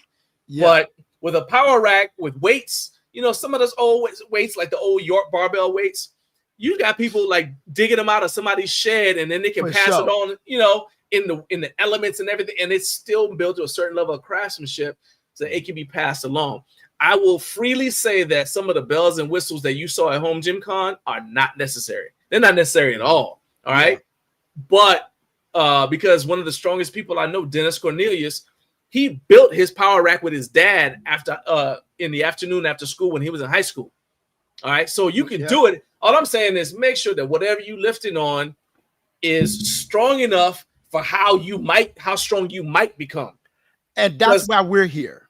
Yeah. That's why we do the reviews. You know what I mean? Because that is true. I'm not saying just because it's cheap or budget, that it's okay for you to get it. The research should be done because there's plenty of crap out there that I would never advise anybody to get. I really don't. I've had whole racks in here that I have bought in here, but I don't even do a review on stuff that I don't think is safe. I will, because it's a waste of my time. It take a lot of energy. I'm a full-time personal trainer, training almost 40 people a week. I'm not about to do a video on something that I don't think I want anybody to get because it's a waste of me. You know, I'm not going to be the guy to put it out there, you know, and it's just how I roll. But I do give both my pros and cons of everything that I put out there. And I will tell you, you know, this is a decent piece, but I might, you know, I like something better. You know, I think that's fair. I mean, like you just say, hey, it stands on its merit. Like, hey, this is it. This is what I think of it, and you still make the decision. We still getting numbers in. So Trevor said 90 kilogram bench, 130 kilogram squat, 140 kilogram deadlift, and I'm proud of every one of those numbers. Hey, you should be proud, man. Absolutely, you should be proud. Absolutely, you working out. You elite. That's it. Carlos said 325 pounds is my bench on a good day, and 415 pound squats makes me proud. That's what I'm talking about. Carlos is a grown up like us. All right, he around our age. So he said he's 40. He said he's 40 minutes younger than me. I'm like, okay. And he out here calling me up. I'm like, hey, respect your elders. Hey, dog, I tell him, hey, man, don't call me that, dog. You know what I'm saying? Call me homie, man. Be careful, brother. We got a couple of questions for you. I want to make sure I don't miss them. First one is from our guy Rob at the Vintage Weights PGH channel. He said, good morning, Vern. I see B-roll in your videos of people you train using the equipment you're reviewing. What role do your clients play in your reviews? Do they give good feedback? Yes. So first thing I appreciate that Vintage Weight. First, you just call him Rob. His mama named him Rob. I'm gonna call him Rob. Right, yeah. Well, I appreciate it because first of all, I am a filmmaker, and one of the things that you're gonna see in my film, I love adding B-roll. I love telling the story through my reviews because it gives me a chance to use, my college education, and I love that.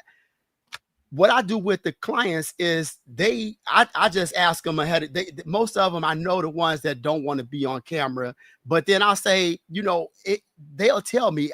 One of my phrases that I use on my channel is that when you come to the Usawa Fitness Garage Gym Review channel, you not only get my opinion, but the collective opinion of everybody you see in these videos, because they'll say straight up, I don't like this, this hurts my hand, or, I can't squat deep enough on this, the Smith machine bar because it's hitting, the bottom of the bar, deadlifting and so forth. So I twine those comments into my videos all the time. So right. I usually test things for at least a month. I got people who they send me something and they upset because they expect it back. They're like, they want it right away. 7 days. I'm like, hey, I ain't used it yet. And that's why I said that's what we're here for when it comes to let you know if it's good or not, because I'm not going to just do the review. I'm not going to get it in a day and then turn it around and talk about it as if I know that it's what it appears to be in my video. And my clients are the best feedback, because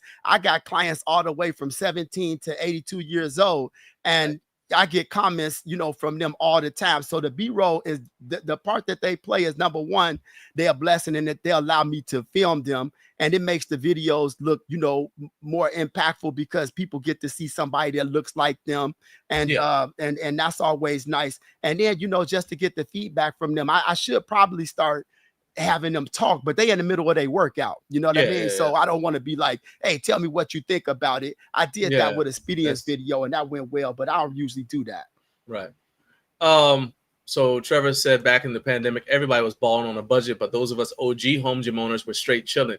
Yeah, because I had what I needed. I remember this guy asked me to say, when are the gyms going to open up down there? I said, man, my gym ain't shut. My gym is never shut. I'm good. I hate it for y'all, but my gym is open.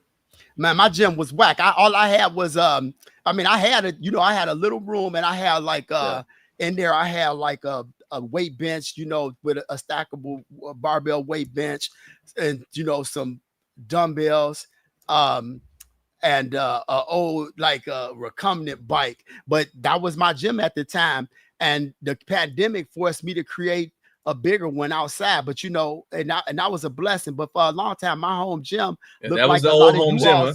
That was it right there. That was it. That was my home gym. Yep. But I used to get it in there for years, or in my backyard. Right. Yeah. So, and I loved it. That was, you see the chicken legs. Don't nobody comment. Don't nobody comment. That's all you dancing. That's all I saw. That's all you dancing. I'm known for that. Even at TFC, man, they see, I have a good time, and I'm all about good energy. I feel blessed to be 55 and feeling good with my body. And I love to I just love working out. I love the feeling I get from it. Them endorphins get them moving. I tell people all the time, they come in, they're like, I'm tired, I don't feel good, whatever. I'm like, you're going to feel better when you walk out. Best part of being a trainer is that you ignite people's energy and they get to leave feeling better than they came in. And I feel that way every time I work out. I love that. He said you get to ignite people's energy. Here's another trainer, Kenzie. She said, I've been excited for this one. Good morning. Good morning to you, Kenzie. Now, I'm going to ask you something because I just thought of it. It's not one of the questions I sent you, but I watched your video talking about Home Gym Con. Were you and you talked about how you were a little bit surprised at how happy people were to see you. Like when people, like if they saw you, we recognized you. Like, hey, you call my name, I turn around and say, "Oh, hey, what's up, man?" Like just like that. Like we know you, right? And how did you feel at Home Gym Con? Granted, you were there to work. Nicolo had you there working, but you still got a chance to experience our community, I think, in a way that's different than you ever had before. So talk about that experience. I'm going to tell you something big on that y'all don't know. Man, I've been, I got 10,000 subscribers. My channel feels about that big. And I started a new channel, Love the Ripple Effect. And that is about simple acts of love and kindness that create a ripple effect in life. Whether somebody, a kid say something, a teacher say something to a kid and so forth. Because I was like, man, I don't know if my channel really successful or not, and I don't know if, people like this channel. And I thought maybe I need to like shift, and this was this year. When I went to Home Gym Con, I was galvanized. I was re-energized by how much love I was getting on my channel, because I'd be walking up and people was like, hey, and I was like, Usawa Fitness. And I was like, Vern. Yeah, you know what I mean? And I was like, man, they're like, I've been following you for years, man. Can I get a picture? And I'm like, wow, I was not expecting any of that, because obviously people are there in our community, but the love that I was getting was like, man, I'm like, I am being impactful, because, people walking up to me telling me that they follow the channel, they've been, that they bought things as, on my reviews, and more importantly that, they would, be saying things that, like, hey man, it was a blessing to be able to have your channel, and saying the spiritual things that, man, it made me feel like, okay, I got to back up and realize that I'm doing a little bit better than I thought I was. And that this channel is being impactful, because, as a trainer, my job, what I really want to do, is make people feel better. All right. I do like that I get to show you all equipment, but I also love the idea of being a positive influence, whether that be I was positive because you saw something, you trusted me, and you decided to, to go that route on a piece of equipment, or you just thought, hey man, I was kind of, I just said something that made people feel better. I was an athlete that when the coach, I hit somebody and I came to the sideline, the coach smacked me in the helmet, I was like, oh, that was good, huh? I'll be right back.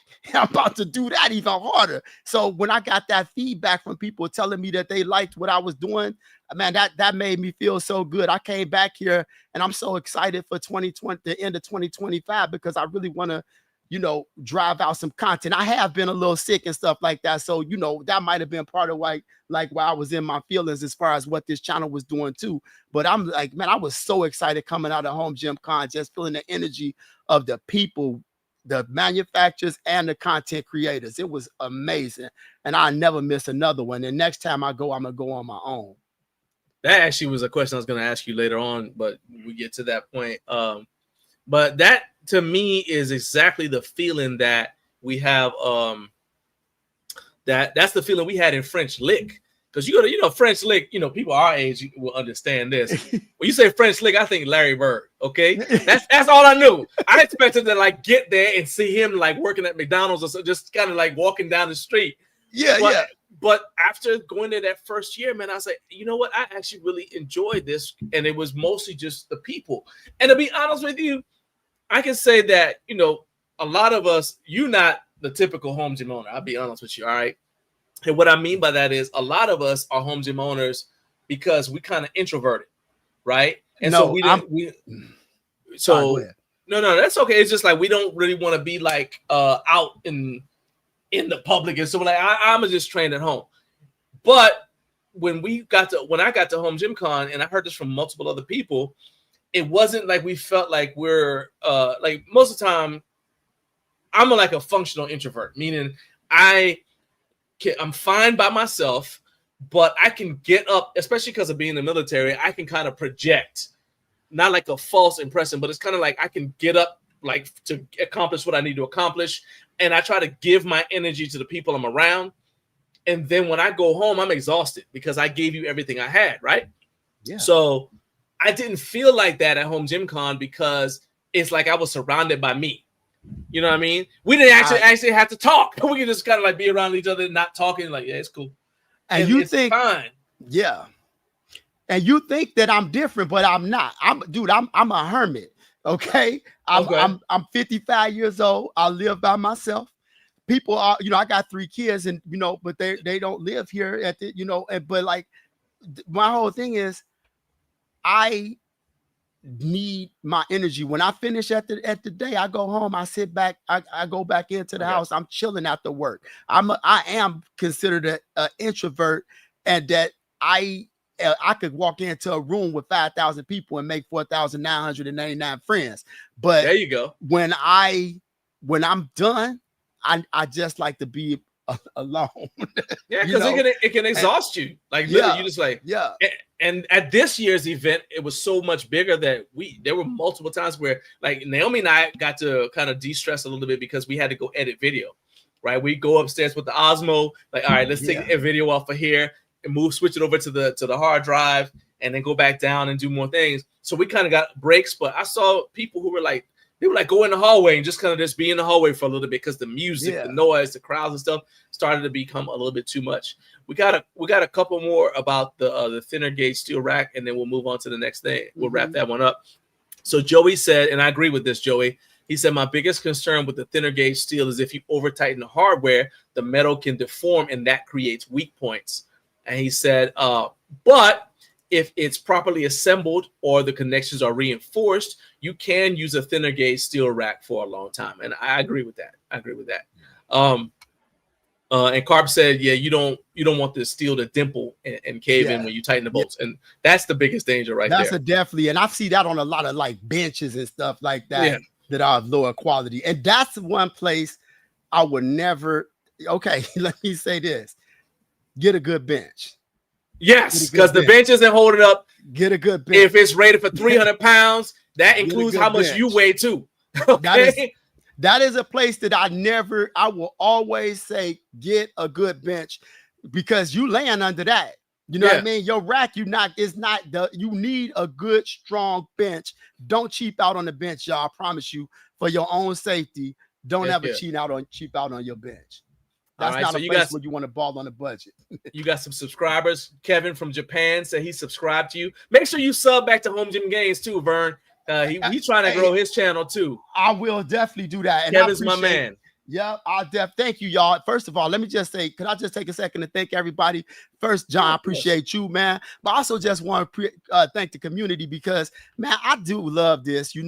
It's weird getting on to talking into a piece of glass, being somebody that, I gotta, I can talk to people easy, but it's a lot different talking into a piece of glass, knowing that, on the other side of that glass, you don't know who's there. And when you start feeling that love and feedback that you get from people watching, it just feels good, and it's encouraging. And it's why we do this, because, we want to impress y'all and make y'all feel like, we worthy of your attention. So I'm grateful for everybody that been able to do that for us. So just want to say thank you. Oh man, I told you, man, I was glad that you agreed to come on here, man. I thought it was awesome. We haven't even got to some other questions yet, and we're just having a good time, and I love it. Absolutely, yeah. Trevor says you got a new subscriber after Sid, so he's gonna subscribe to you. Carlos said make it 2, so let's go. Thanks, there we go. There we go. We're going in the right direction. There you go. I love it.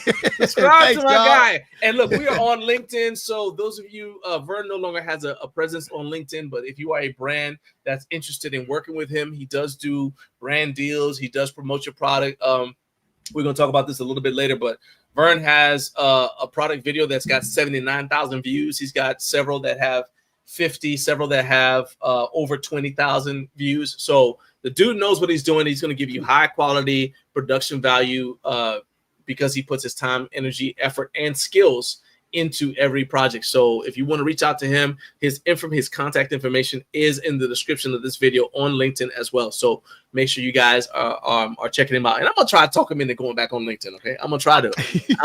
We're there. We're gonna talk. Wait, we're not talking about that yet. We're gonna talk about that offline. We'll talk about that later. Okay. All right. Hey, let me cook. Okay, let me cook. I'm gonna let you cook, dog.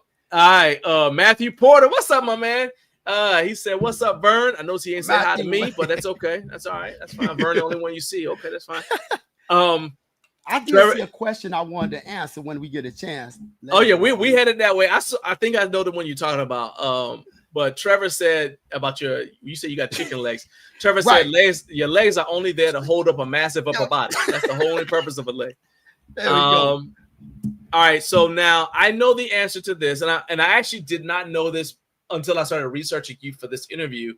Because so let's begin, right? And I think this might have been why you kind of gave me the gas face when I first asked you about coming out to check out your place, because I asked you what Usawa Fitness stood for, right?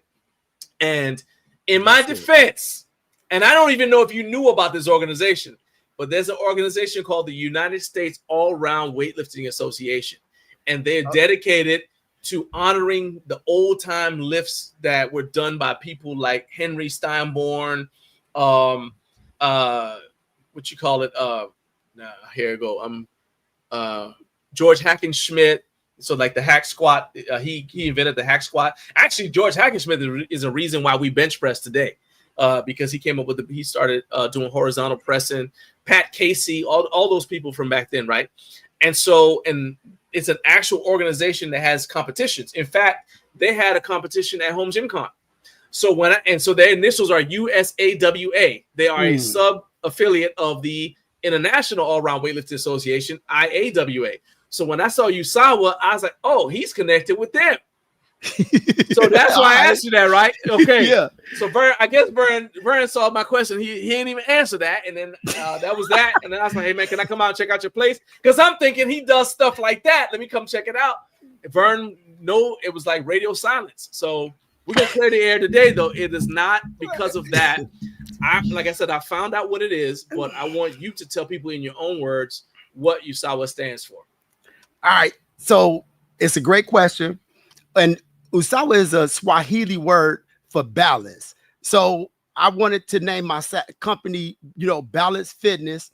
And a friend but it was already taken. And Swahili is Usawa is the Swahili word for balance. And I was speaking and learning Swahili when I was climbing Mount Kilimanjaro. The porters were teaching me a lot of words. So when you look at my logo and you see those three words slashes, like "stop," "we've gone high enough," "stop," "we've gone high enough." They were trying. Is that the phrase they were trying to teach you? Okay, okay, I apologize. Go ahead. I had to throw that in there. Yeah, I ain't mad at you. I ain't mad at you. So my balance is obviously being an NASM personal trainer originally is big on balance. All right. First level of the OPT model is stability training. And so I was big into balance, but I also wanted to say that I was balancing the mental, physical, and spiritual parts of living life. And so that's what those three dashes are on the outside of the UF and the Usawa Fitness. And yes, it's Balance Fitness, Usawa Fitness, and those are the three principles that I train on: mental, physical, and spiritual balance. So. All right, there you go. So now y'all all know I'm educated. I wish Vern had put that somewhere in his literature so I wouldn't have reached out in a way that I didn't know, Vern. I was just asking the question. I still don't quite remember the ghost move, dog. I told you that the other day. You know what? You're gonna make me look it up and send you the message again. Okay. Yeah, there's 1,000 people watching you. Pair lips would tell. I'm okay. You know what? I'm not gonna say that. All right. I just don't remember, dog. It's all right. That's what happens when you get big time, man. When you get old. Yeah. Well, yeah. Plus, blows to the head. I'm taking blows to the head, man. I get it. So Trevor says, not about the numbers on your channel, referring to what you were talking about when you had that feeling. Like a lot of us felt when we got to Home Gym Con, because like you said, a lot of times you're making these videos and sometimes people watch it for entertainment or they have it on the TV and I think this happens a lot. People come because they specifically are looking for the answer to something. Like, let's say you need to know how to fix your lawnmower, right? You pull up a YouTube video about it. You don't put a comment on the video. You find out what you needed to know and you're gone. You're gone. Right. Yep. So I guess I'm reaping the rewards of my own I'm taking my own medicine, because now people watch my channel. They don't necessarily leave a comment. Right. And so it's really, I agree with what you said. Like, it's cool meeting people in person and then they tell you about how you've affected them. And that kind of makes like all the long hours of editing and everything else. It really makes it all worthwhile. One person walking up, man. I remember this guy Rex that I met and he's a you know, I'm older, but he's a little older than me, man. He came up to me, man, gave me a big hug, man. You know, I had to put that video. I was like, man, can I put you on camera? Because he touched me so hard with, you know, him walking up to me and showing me that kind of, you know, that experience. And I'm like, oh man, I'm going back. And here's one thing I will say that I love about your channel. When I first started, I used to do a 10 a.m. live stream every week. Then I got away from that. And one thing about the live streams is that's your opportunity to really connect with your audience, because 100%. They could go down in the comments and talk to you while you're, you know, live. They never gonna leave comments as often as they do when you're in the live stream. And I'm really gonna go back to that, because I just felt so connected at Home Gym Con, and I really, you know, I inspired to feel that some more. Right. So Carp threw his numbers in there. Carp squats 500, benches 345, and he deadlifts 465. That's why we're all fans of Carp. We're all friends of Carp, man. I'm in FOC for life.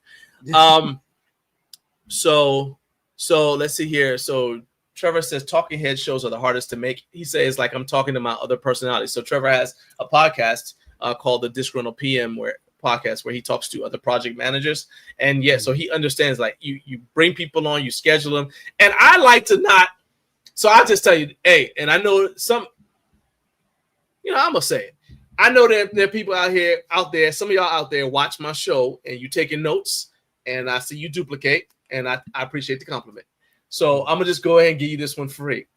The way that I approach asking questions is I start with a list of questions, and then I see if I can find the answer by Googling the answer to that question. So I don't ask you something that you've already answered somewhere else. Instead, I try to ask you stuff that kind of lets people learn something about you that they couldn't have learned anywhere else. And I think that people appreciate that. So because of that, though, it is difficult when you're doing a show like this or any kind of interview show, because you never know. Just because I want to know it doesn't mean that my audience wants to know it. You know what I mean? Yeah. Sometimes I'm interested in stuff that they don't care about. You know what I mean? But so I agree with that, Trevor. Let's see here. Home Gym Harry. Hey, what's up, Harrison? He said, I met Vern at Home Gym Con. Awesome dude. I agree with that. And Trevor has invited you onto his podcast. He said Vern would be a great guest if he's interested in coming on. So there you go. Bam. Yeah, absolutely, man. I can talk all day, man. If I ain't had clients coming in here, I'd have took the second hour too. So yeah, I would appreciate. I would love to come on, man. Let's write that down. That's a danger to watch out for. Okay, right there. Man, I'm having a great time. I would never kick you out of it. This is awesome. Let me see if we can't get some of these questions knocked out. So I still got to ask you. I know you got somebody else coming on. No. I scheduled this on purpose. I didn't schedule anybody for the second hour because we just got some news items. I can go right up to 7:15 if my client. Let's do it. If she come in, then I'm gonna put her in front of the camera for 2 seconds, and then we gonna sign like this. She the reason we out. All right, like, no problem. She is right here. Yeah. All right. So I'll say this. I don't know if this really happens as much anymore. But I've had a home gym for 20 years, over 20 years. And I have met people in some sketchy places, especially back when Craigslist was a thing. I've met people in some sketchy places to pick up stuff for my home gym. Where is the craziest, the wildest place you went to pick up home gym equipment, especially in the early days? So, you know, that little rack that was in that video, that bench I was telling y'all about, I got that with these wider colored plates that I still have. And man, I had called my boy GB Glenn up, man. We had to go into this dude's basement, and I was like, Glenn, come with me, because it was Craigslist. And this was, man, probably, I mean, this was 17 years ago, probably. And he had he was a hoarder. And so everything was real compact, like it was like your normal hallway. And we down up underneath this dude's house, and I'm like, oh man, GB, man, knuckle up. And I was telling her, like, man, I'm like, dog, like, hey man, get ready, because I don't know what's about to come up out of here. And that was like, I don't roll like that. I don't know if I do that again. I'm like, dude, bring your stuff upstairs. I'll pay you. Let's have it outside when I come pick it up, because that was one of the that made me nervous for real, man. That's a good question, because you know, you trying to buy something. I don't even like when I, you know, have people coming over here. Like a lot of times I'm like, man, just, you know, I have it waiting for people outside the garage. Cause, you know, I just like people want to hang out and stuff. You know, we just talked about being introverts. I'm like, look, dog, pick up the cage and keep it moving. I'm telling you, look, sometimes, man, I mean, I've been some places where I was like, okay, all right, look, I'm just gonna tell you like this. All right. I hope you can take this punch, because if you try something, I'm just Hey, all right. You know, Every brick I see has potential. That's all. Preparation is key, right? Preparation is key. I'm going into an unknown environment. I'm gonna be ready for whatever, because I don't know whatever it could be. And then the directions people give you, they're like, yeah, so when you come over there, so it's not gonna like take you exactly to my house, but just meet me over at the Dollar General. And they come like, hey, what? And sometimes I'm like, hey man, why we gotta be at this, you know? Like, you know what, yeah, I'm like, okay, you know what, yeah, that's right, let's meet in the public place. I don't know about this, man. You know, come on up there, come on up the narrow path with the trees, and hey man, I don't know. So let's see. Jake said, Vern, how have you seen budget equipment improve since you started building your home gym? That's actually a really good question. That's a great question, and I've seen a lot, because number one, it's what I see companies including now. Early on, you know, even with Fitness Reality, you know, you have to buy the cage, and then if you want lap pull down, you got to get the lap pull down separately. What I'm seeing now is it be a lot more inclusive in that you get all these little accessories that, you know, you used to have to a la carte into your system. And also the general quality is going up a lot, because they watching these reviews and they seeing us, you know, when we are saying, hey man, you know, people like, oh, it's the 11 gauge steel, 12 gauge steel, opposed to 14 or the unknown. And you seeing them start to make budget equipment a little better than they used to be. I'm definitely seeing that. And two of the manufacturers that I use a lot in Ritfit and Mikolo, and they, you know, they used to be all 14 gauge steel. Now you're seeing, you know, a lot of 12 gauge steel. You're seeing a lot of 3x2 instead of just 2x2 uprights. And so they doing things to bring up the maximum weight capacity on some of this equipment, along with adding, you know, a lot of little extras in there that you didn't see before. And I think that's a pretty positive spin. I agree with that. It's kind of like with cars. You know, I'm always comparing the home gym equipment industry to cars, the car industry. So if you look at my one of my fraternity brothers was wait, what fraternity you in? Look at my face, man. I'm Kappa. Look. Okay.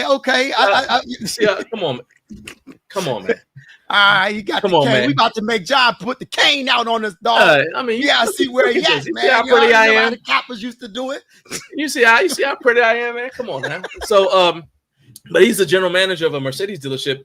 And it was interesting. We were talking about something, and randomly in conversation, he was talking about how some of the stuff that was standard issue on like a Mercedes, you can see how it slowly trickles into the rest of the marketplace until it finally gets down to like it's something that's like standard for all the cars. So, like for example, OnStar is or even GPS in the car.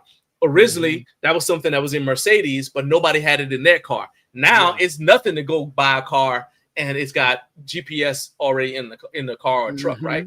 And I think the same thing happens in the home gym industry. People, they see what people respond to, and they got to stay competitive, so they want to add it to their product catalog as well. So I think that's a good point. I'm a huge fan of Ritfit, definitely, and you know, oh man, I've had Mikolo stuff. I'm sorry, but to me, Ritfit is up here as far as that tier. Ritfit is brand because they're trying to do it. Ritfit is, let me let the audience, and I'm not attached to any company. I was a brand ambassador, but you always going, it just, because we'll talk about that later. I get it. But when I look at what some of these, Ritfit is about to blow y'all mind in a minute, because they doing some innovative stuff that is I've never seen, period. Even the stuff they did at Home Gym Con is that's what everything. I'm talking about, dog. I'm like, man, they stepping up. Like I'm actually going out there, and now it's gonna seem like I said all that because I'm going out there. Yeah, I'm not connected to them. But by the way, I am flying out there. But but I'm going out there, you know, on my own dime. I'm going out there in a couple weeks because they having a 10-year anniversary, and I'm gonna go out there and I'm gonna check out the gym. They got a gym out there, and I'm gonna go check it out. Oh, yeah, the showroom. Yeah. Oh, heck yeah, yeah. Do that. All right. So we got a question from Kevin. We're gonna answer this because Kevin about to go to bed because he in Japan. It's getting late there. He said, question for you both. What's one thing you changed your mind on? Not a lot of people admit to their previous statements being a mistake in fitness and in life. So I'm going to assume that you're asking about something that we changed our mind on as far as doing a product review. Or let's just say something like a belief in terms of just fitness in general. So that's how I'll answer it, and you can answer it however you want, Vern. Okay. You go ahead. What was one thing that you changed your mind on? So when I think about I'm trying to think of how I want to answer that from a equipment. I can't really think of. It's a lot of products that I got back there. Yeah. You know, there's been cages that I changed my mind on. But I'll tell you one thing as far as fitness goes, and it's different. Okay, like when I grew up, I've been an athlete my whole life. I've been fairly fit my whole life, and when I used to think, okay, because I was an athlete, I would always be healthy and I would always be able to maintain the same kind of status that I had as a younger person. And as I got older, one of the things that I could tell you guys who are a little bit younger than me is that I have so much respect for people who continue to train throughout their life, because it's not normal to want to wake up every day and work out and do the things that we do and to eat healthy. You know, I always want to be able to look down, look and see my toes and my belt and things like that. So I work out and I do the things that require me to do that. But then you start getting these little things like I tore my meniscus doing a lunge. My stomach started having problems. I got to go like this to read. My body is changing, and you know, there's no way around that. And my general overall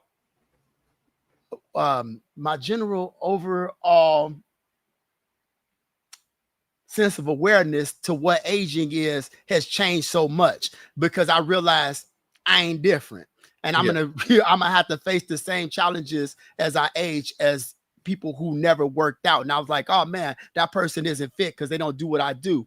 You can never stop doing this. And I just have so much more respect for older people, because even as a trainer, I see the struggles that I go through. I train young people and they bounce back so quick. They get a tiny injury, come in. I was playing flag football, I hurt myself. Later, they're able to do things that I have an injury and it take me a year. Right. Okay. And so, you know, that's probably one of the biggest things that I have been learning as I age, especially the last couple of years, because I'm seeing my age become a bigger part of what I do, and it's changing the way I work out as well. All right, so for me, I can give you 3 right away, and 2 of them will be equipment related, 1 will be fitness related. So I'll start with the equipment ones. I was when I first saw a single stack, I actually think it was on Garage Gym Radio, the first time I ever saw a single stack, right? And I was like, what's the point of that? What is that, right? Because I'm still stuck in like the cable crossover. So my first job out of college was I was a trainer at a public gym, right? I actually worked at the YMCA, and then I got a job at a local gym that was run by the city of Chattanooga. I started working for their parks. It was a subdivision of their Parks and Recreation, right? But so I'm thinking, okay, the goal is to get something as close to a cable crossover as possible. What is this single stack? What is the point of that? Now we got a single stack downstairs, and I absolutely love that thing. I love it. We're never getting rid of it.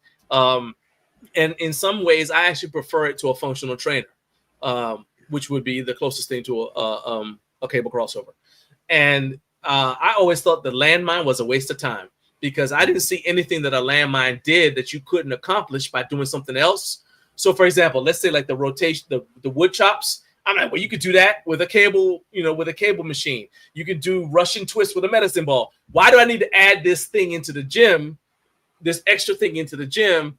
But then I got one, and my training at the time called for a lot of landmine work, and I was like, oh, okay, I was wrong. Basically, it does have value, and both of those lead into the final thing, which is when I was younger, I knew everything.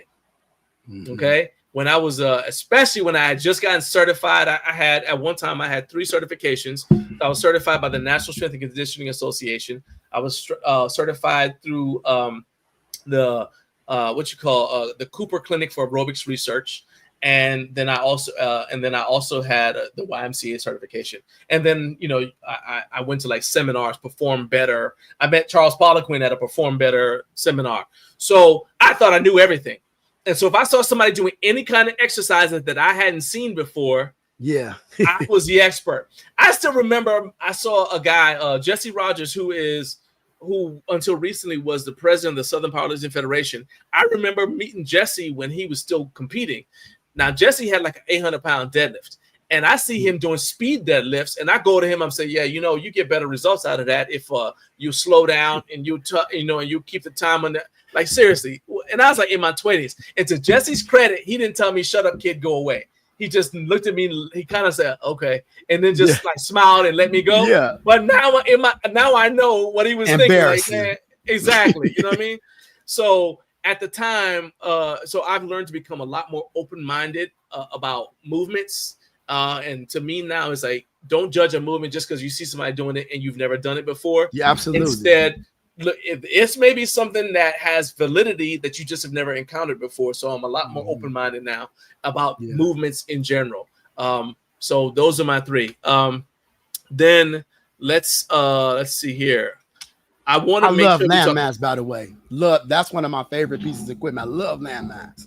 Oh yeah. So it's ironic that I saw it on your channel, and I was like, yeah, that's one of the things that I used to think, it's a waste of time. But this is more stuff for the content creator side of things, and because I know we're about to run out of time. Your channel was originally called Usawa Fitness. Now it's called Usawa Fitness Garage Gym Reviews. Did change, and I know that part of that is because, as you said, you shifted your focus away from just workouts to doing reviews of products. But did just changing your name and having Garage Gym Reviews in your name, did that help with discoverability? And did you notice yourself growing faster once you did that?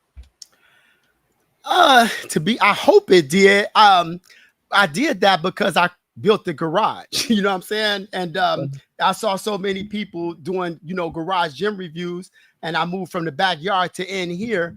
And so I did think, but I definitely thought that adding that in would specify my niche a little bit, and that people would find me more because they were looking for garage gym things. So I hope it did. To be honest, I can't track, because as much as I do love the numbers, the channel, when I said that I was concerned about my channel growth, it was less about subscribers than it has been about just general, like my view counts have been off a little bit, and my comments were down a little bit, and I was just like, man, is this channel really doing what it does? So I don't really follow the subscribers as much as I want them. Don't you know what I mean? Hit the button, subscribe. Yeah. But it was the engagement that I was feeling. I wasn't sure if people was feeling what I was doing. So I really haven't tracked subscribers as much as I think some people might. Although I want them, and you got dang near 60,000. I'm like, and when did your jump go like that, man? Like, how did you see that, growth? Like, I mean, I can't, like, it's taken me really, I've really been using it, really paying attention to this channel for 5 years. And that's where I got to, I went from, when I started those first videos, I had less than 100 subscribers, and I went, in these 5 years, I went to 10,000. But I see, you guys' channels that are so much higher. What caused the explosion for you, dog? I'm curious. All right, so I can tell you, first of all, everybody subscribe to Usawa Fitness on YouTube. That's just, you see the banner on the cross. I didn't put that there because I wanted to see if I could create a banner. I want you guys to actually subscribe to Vern's channel. But to answer your question, I'll tell you that's actually one of the most frustrating things. So, I experienced an explosion in Carp. I don't know if Carp is still watching, but Carp said he can remember when I was still saying stuff like, hey, we're trying to get to 20,000 subscribers. Hey, I'm trying to get to 10,000 subscribers. And I went from, I think, maybe 12, maybe 13. I went from about 12,000 subscribers to 17 and then to 20, just like that. And what happened is I did a YouTube short. It was a clip from a video where I had gone to, this guy was a subscriber, and I had known him from competing in powerlifting. His name is Dedrick. And Dedrick's got a special needs kid, and he trains people in this backyard here in Georgia. And so I went over there, and Dedrick's a really good bencher. And I wanted to do a product review on these stands. I said, oh, you know what? These stands would be like a really good thing to use for benching if somebody doesn't have like a bench press with the safeties, right? Mm-hmm. And Dedrick had reached out to me about a year or so before that, asking me what I thought he should do, because he was benching, but he had a bench that would go in a gym. It didn't have face savers, right? And I said, I said, if you just need something to just catch the weight, go to Home Depot and get some sawhorses and use the sawhorses to catch the weight if something goes wrong. He said, oh, that's a good idea. The problem with sawhorses is he's benching outside, and they have points on them, right, to dig into the ground. So there's spikes on the end of it. So every time he benched, if the weight touched the sawhorse, it got lower and lower, right? I said, well, that's not a good solution. So I went ahead and I bought, shout out to the channel members. Y'all probably don't even realize this, but some of the money I got from people becoming channel members, I took that money and I bought these stands from TDS. I think it's called TDS Fitness. And they are spotting stands, right? Took them out to Dedrick and I replaced them. Well, we had to test them. I said, I'm not going to leave without knowing these work for you, right? So we did a video where we loaded up like 315 and we just dropped the bar on the stands to make sure that they wouldn't fall over. And I did a clip of that where we would just drop. It was all right, 1, 2, 3, and we let go at the same time, right? Yeah. And I didn't think that would do anything, because you make a YouTube short, it don't do anything. But it was just a short clip of that. Dog, I got 5 million views off of that. Dang. All right? Dang. Now, I'll be right back. But here's the frustrating thing. I saw that happen, man. I was making videos of myself dropping stuff left and right. I dropped everything. I say, you want me to throw this down too? None of them did anything. All right. It's so crazy. I was like, what happened? Now, I will say, as a general rule, doing a lot of YouTube shorts showing my training has resulted in a lot of views and a lot of subscribers. The drawback to that is you're going to get a lot of subscribers who just came because they saw the video. They're not really into some of the long form content, but it will push your views up. But then as you start getting more subscribers, you also, somebody who is interested in your content, a lot of times is more willing to subscribe to you because they see, oh, this guy's got a big channel. He must know what he's talking about. Right. So it kind of like helps itself a little bit.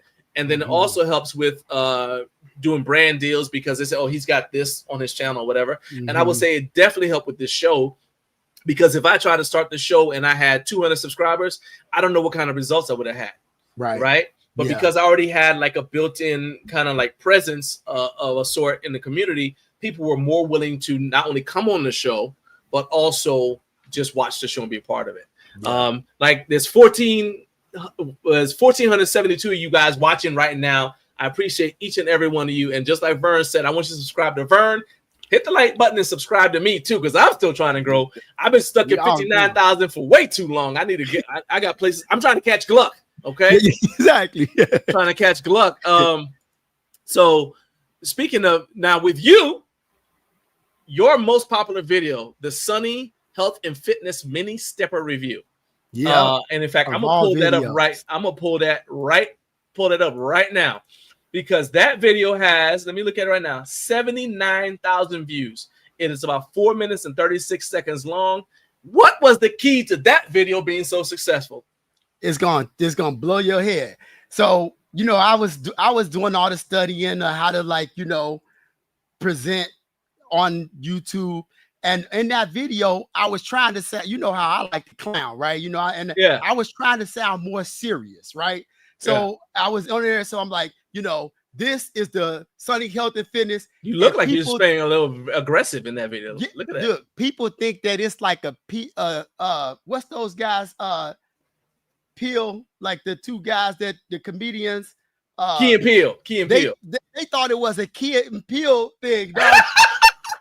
You got to look at the comments, dog. The comments I'm headed right over there. Look at the comments right now, dog. Bugs were like, "Hey man," like, why is he? Oh man. So they thought they watching Key and Peele in living color. Dog. They like, Oh, this guy's man. crazy. That is hilarious. Yeah, man. And I was the whole thing is I was being serious, dog. Like, it was me really trying to sound more professional. That is it hilarious. That's why it blew up, man. And then to this day, man, every now and then I get a comment of somebody like, "Oh man, dog, like, why was you so serious?" Yeah. Yeah. So I'll tell you something else. That's another thing that helped me is I'll make videos. It'll have a question, and I may even know the answer to the question. But one thing that I've noticed, I got a lot of people who watch my channel from the demographics are men, and men love being right about something, right? So I make a video, and it'll be a question like, "Hey, what do you think I should do about this? What should I fix about this?" And I get a lot of engagement on those because people love to tell you how to run your life. And so I'll be like, "Hey man, how do I do this? How do I rearrange this?" And so you'll get a lot, and that engagement makes YouTube show your video to more people. Yeah. And that's another one. Yeah. And my ego can handle people feeling like they know more than me. I'm like, yeah, I'm okay, bulletproof when it comes to that. As the older you get, the more you're willing to accept that. You know what I mean? That the ego part of me is pretty much, only come out when I'm, trying to date. So y'all see Vern's trying to put, he like, "Hey, look, I'm just making sure." He said it like 6 times. "I'm available. I am available." You live in the Chicago area, You can find him on Yelp, ladies. You can find him on Yelp. Let me say this though. I want to wrap up. And we talk about Home Gym Con. The last few minutes we got with you is how did you get from just doing product reviews to Mikolo inviting you out to be a brand ambassador for them at Home Gym Con? How'd you get that? How'd you work that out, Vern? So here's the thing. I have belief in Mikolo. Like, I have been doing all these videos, really reaching out to Fitness Reality. They were never answering me. And I was looking for another budget piece of equipment. Mikolo reached out to me with the Mikolo M4 Smith machine. I'm about to get the Mikolo M4 Ultra. It's on FedEx right now. But I started using their equipment, and I had a general real love for what I was seeing because it was the first nicer rack that I had. So I did a Mikolo video, and I just did a video, looked up, did some history of Mikolo, and I created a video, and I gave it to them, and I said, "Hey, I made this video about Mikolo," and they was like really impressed, like, "Wow, he did this." And so then we kind of they kept sending me stuff, and then they just reached out to me a couple months ago and said, "Hey, we'd like to give you an opportunity to come down to Louisville as a brand ambassador and for us." And I took the opportunity and said thank you, because I've been grateful that they've been sending me equipment to review, and that we've created, a relationship like I have with several different companies. But this one has been nice, and I watched them grow, and they were just nice enough to ask me to be there, and I accepted. So that's the Anubis half rack that that you actually showed me at Home Gym Con during our booth tour. And like I said, I'll put the link to that in the description for the video so people can check that out. I love that rack, man. It's 3x3 and it's so small. It's the one over here to my right. And I like that it got the stacks, like I really want to always have a machine with weight stacks now, but I do wish that it had the horn so that you could put your Olympic plates on there if you needed to get more weight. But hopefully we'll see that changed in the next version. So that right there is a so you went to Home Gym Con, content creator, brand ambassador for Mikolo. What did you like most about Home Gym Con? And tell me from both perspectives. Well, you kind of told me already what you liked about being there as a content creator, getting to meet people and whatever else. But what else? What did you, as a brand ambassador, what did you like? And let's just go with, for the sake of time, well, tell me one thing you liked and one thing you did that you think could be improved from the standpoint of being a brand ambassador at Home Gym Con. For a brand ambassador position, it was Mikolo's very first time. So they didn't know what to expect. And neither did I, as it was my first time. And I wish that, I would have had them on set. They had been on at the event with me. So it would have allowed us to kind of like, I didn't have to run everything by myself and engage with Jake and everything. And so that would have been helpful. And one of the things I really like was just as a brand ambassador is just being able to be out there and communicate with the people where they could ask me questions right on the fly, whether it be about this piece or any of the other pieces that I had, and or anything that they seen on the channel. And so it was cool because I just felt like it was a great opportunity to connect with people and show them and give them my value, let them see the value that I had as far as being someone who had tested a lot of equipment. What would you, so you mentioned that you are going to go back. You don't wait. I need 2 seconds. I'm just going to open this. I'm about to go off screen. I'm sorry. I'm just going to unlock this door real quick. Give me 2 seconds, okay? Yeah, you're good. Boom. Look at that. Don't. If you hadn't said anything, nobody would have even known you were gone. While we're waiting, you guys make sure that you go ahead and you subscribe to Vern.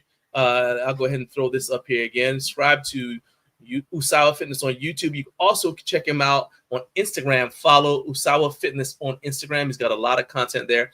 And if you are a brand and you are looking for somebody who's going to give a lot of passion and expertise, he does have a filmmaking background, then you definitely want to reach out to him, because Vern is going to be somebody who can bring a personal touch, and he's got a very relatable style to your products. So let's go ahead and bring it back on here. So you're going back to Home Gym Con, you said, and you're not going to be a brand ambassador at this time. You don't plan on doing it.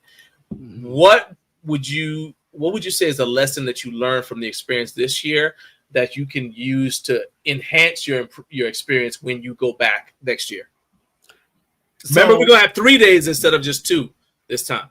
I love that. I can't wait.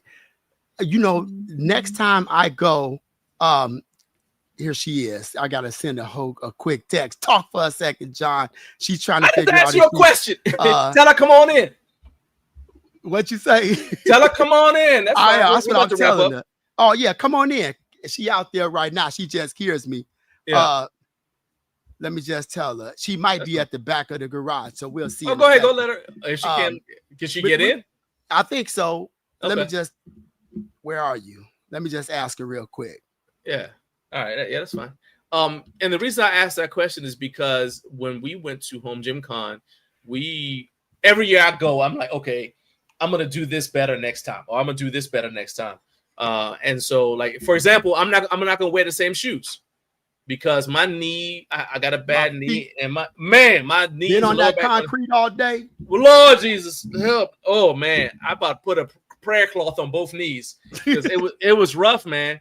So we're gonna get 2 questions, last 2 questions, and I'll let you go. Last 2 questions. I gotta bounce my client here, so give them to me real quick. So the first one is the one you're about to answer. What is a lesson that you learned from Home Gym Con that you're gonna take to improve your experience next year? Next year, number one, I will go alone, and I would love to just go take that early mornings, 8 to 10 early bird, and do all of my interviews. Or all of my content where I talk to people there, because I like that the music isn't on and I don't have to worry about copyright strikes. Right. And then I would go back, and my plan next year is then go back from 10 to 5 and do all of my B-roll. And then, and so that would be my plan right now. Hey, I want you to say hi to the people, Susan. You got to get in here. She going to be like, man, I get on camera all the time, man. She's so much taller than me and beautiful. Come just say hi, please. All right. Come on, Susan. All right, I'll tell you what. There you go. Yeah, here we go. This is my client. We about to get it in this. Look at that. Yeah, there you go. Flexing on. She is straight up super competitive athlete. It's ridiculous. I love it. And I love it for that. I got like 30 more seconds and I'm going to be out. So you're gonna go back. So that is a good plan. You're gonna like kind of separate your B-roll from the interviews. That makes sense. And then my last question, this may be the most important one. What's next on your channel, and how can people check out what you have going on, especially if they want to do what Susan is doing and come train with you at Usawa Fitness there in the Chicagoland area? So right now, Usawa Fitness is booked. I'm close to new I'm not taking new clients because I'm full, and between doing content and training, I don't have spaces left. I may end up doing some group classes soon. But then the other thing is I got a bunch of video content coming out. I've got the Mirac recumbent bike. I got this Flybird bench. I got about 4 racks. So the next, 5 to 10 weeks is going to be crazy because I got a lot of content coming. I really legit have, I think, 4 racks reviews coming.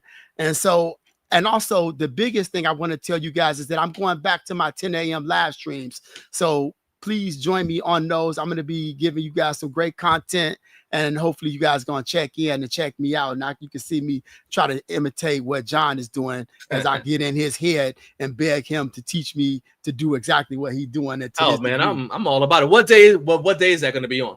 Saturdays at 10 a.m. Yeah, Oh, I'm going to do one tomorrow, but it's just like a test. But I'm learning a lot that everything is working. Can right I come now, on there? Can I come on? Absolutely. Yeah, I got to figure out how to get you That's on. it. We'll figure it out. We'll figure it out. We're going to make it happen. Yeah. All right, cool. Yeah. All right. So last comment, and this is from Rex. He says, so glad you have Vern on here. He has been sort of a hidden gem of the home gym community. He is as kind and genuine as they come. And I agree 100%. Man, go give Susan her workout and handle your business, my man. This is not going to be the last time. I'll give you a call. We'll work it all out, man. I appreciate you, man. Thank you. Hey, man. Hey, y'all, everybody. Hey, stay blessed, stay motivated, and stay fit, everybody. Love and peace, y'all. All right. Peace out. Later, Thanks, man. All right. All right. So that was my guy, Vern, from the Usawa Fitness YouTube channel. That was just as much fun as I knew it was going to be. I knew you guys were going to enjoy it. And so Vern actually comes on here. He comes and he watches this show just about every Friday.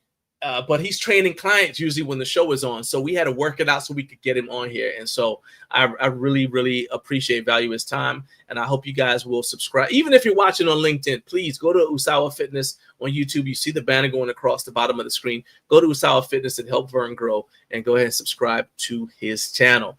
And let me go ahead and take that banner down. It is 8:21. We're a little bit late for the 8 a.m. Shout out to the Mountain Time Zone, but hey, y'all, you're awake anyway, so shout out to the Mountain Time Zone. Thank you for getting up way too early with Garage Gym Life. Do me a favor, if you are watching on LinkedIn, please go and follow our page, Up Way Too Early with Garage Gym Life, because that is that's actually where we put clips from all of our interviews. And at some point, once we need like 15 more followers on that page, and we'll start streaming live over there on that page instead of here on my personal page. But for right now, we do have some exclusive content that you can't find anywhere else. In fact, if you are watching on LinkedIn, we're about to shut it down here on LinkedIn and continue the rest of the program only on YouTube. But I'm not leaving LinkedIn hanging, because if you will go over to Up Way Too Early with Garage Gym Life, the show page, you can check out our interview that we just dropped with entrepreneur Licia Mock. Licia was talking about, she's a young person, and my wife and I interviewed her a couple years ago about how she's growing her business and providing what she calls denim for the athletic build, or fashion that's fit for your muscles and curves as a female athlete. And as a girl dad and husband of a triathlete and avid, and my wife is a triathlete and an avid cyclist. And as such, I highly approve of any brand that's into providing quality apparel for female athletes who don't necessarily fit the traditional proportions and who want clothing besides just leggings to wear all day, but that still will fit their curves and move with them. So you guys go ahead and check that out, and you will be able to see that right now. As I said, it's on our show page, Up Way Too Early with Garage Gym Life. All right. So now let's go ahead and remove LinkedIn, and I will see you guys next week up Way Too Early with Garage Gym Life. If you're watching on YouTube, go ahead and stay there, because we are going to, let's see here. We're going to keep this going. We have another segment, React and Respond, on YouTube. All right. So, as I said, now, for those of you, hope you're still here. If you're watching on YouTube, hope you're still here. Don't go anywhere. We ain't done yet. So we're going into React and Respond. And I mentioned that GearRx has some new gear. And so I want to talk about that. First comment we had about it was from Jared.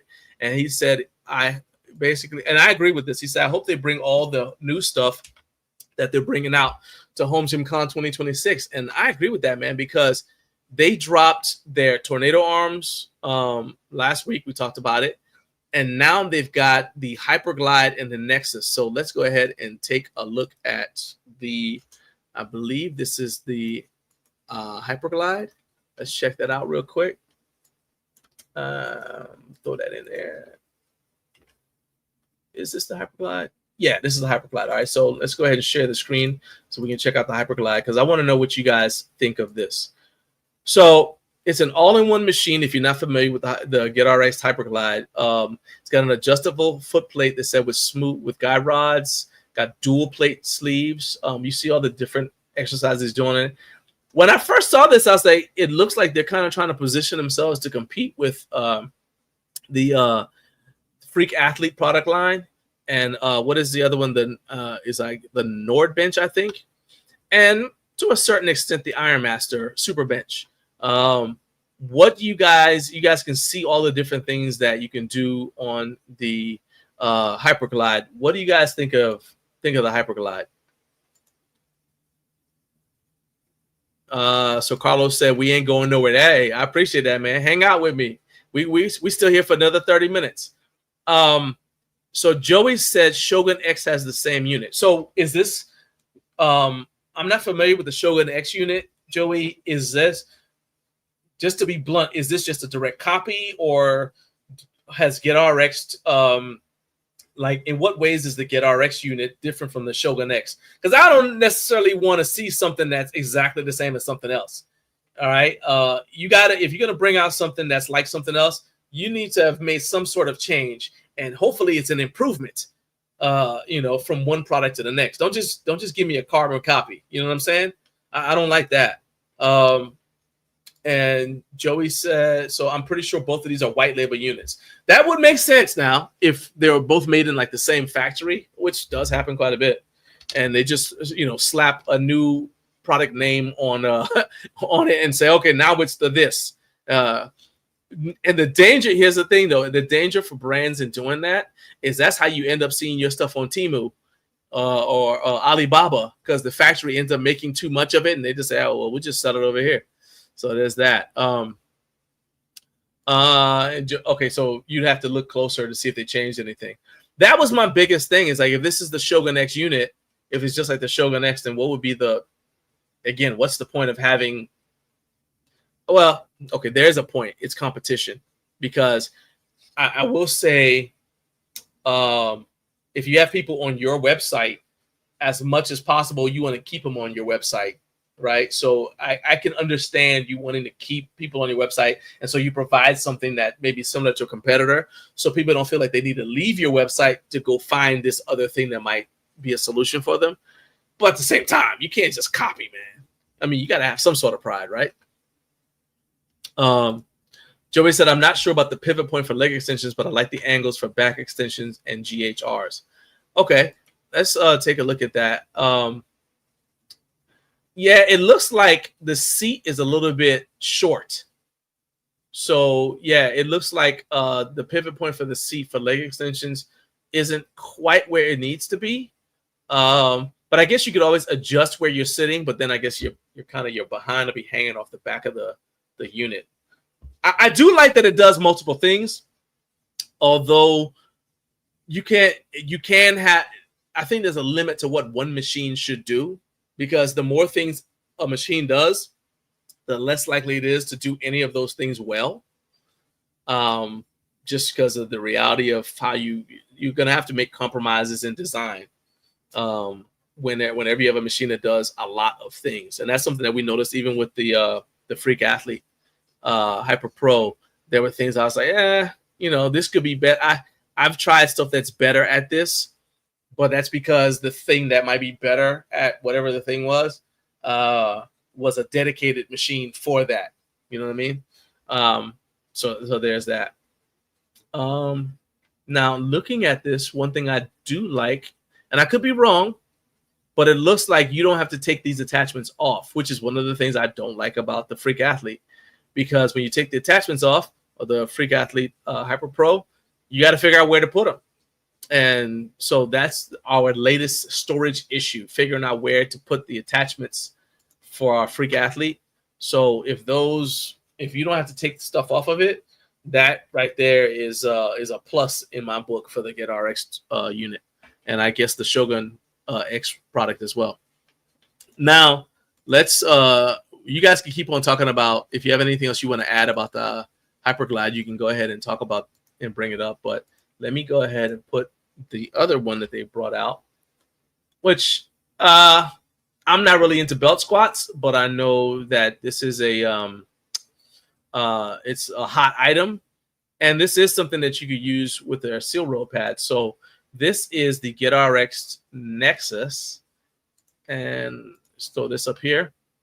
So it's the RX3 Nexus attachment, and so you can use it as a lever arm. You can pair it with a seal roll pad. You get two of them, use them as jammer arms. A lot of different things you could do with it. And this thing here, let me see here. I wonder if this is already out, because I think the Hyperglide isn't out yet. So let's go ahead and let's go look and see if it's on here. So the RX3 Tornado pivot arms. I'm not interested in a free jump rope, thanks. So some of this stuff is already out, but some of it's not. So strength training, attachments. There we go. Let's go check it out. So low row. You know what? Maybe I should just search. Let's try that. The Nexus. Let's see. Is it around? No, I did not mean next. So that tells me that it's not out yet. And let's see what they say about when it's coming. It does not say when it's coming out. So GetRx responded to our guy JBTV, who said, pumped about this. And he said they said that they're putting them through the paces to reach their full potential. So that tells me that these are not ready to hit the market yet. Not sure when they're going to come out, but just keep an eye on. I would assume that they're going to post on Instagram about it. They've been steadily tagging me in their posts about their new products. So, and I have asked GetRx to come on the show so that we can ask them about it. So, what I want to know, so what I need you guys to do is what you did for me with my Body Solid interview. Reach out to GetRx and tell them you want to see them come on my show. Hit them up on Instagram. Just say, hey, you need to go on Up Way Too Early with Garage Gym Life. You need to go on the Garage Gym Life show. And that way they know that there are people who want to see them on this show. So then we can ask them some of these questions that we have, because that's the whole point of this show in the first place. Let's see. Joey said, I'd almost describe the Nexus as a landmine that uses a tube instead of a bar, so you can add a lot of attachments. And let's see here. So Carp is talking about the RitFit 3x3 1-inch hole prototype. Vern was talking about how RitFit has upgraded the stuff that they have. And they have the 3x3 1-inch hole prototype rack in their showroom. American flag themed. Yeah. I can tell you, man, I was just flat out impressed by what we saw from RitFit and what we've heard from them. So I am 100% impressed by them.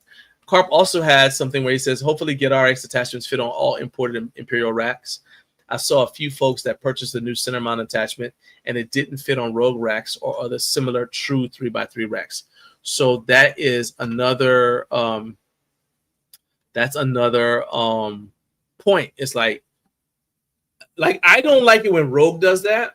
I mean, they can do what they want, but I don't like it when Rogue does that, like where they'll create something and it doesn't really fit anything else because they're trying to force you to stay in their ecosystem. That's why I love what French Sport, for example, does, because they try to make stuff that fits as many products from as many companies as possible. I love that about them. That's why I continue to go to Fringe Sport whenever I'm looking for attachments for any rack I have, because I know that they're going to always get my business because they make stuff that fits on a lot of different racks.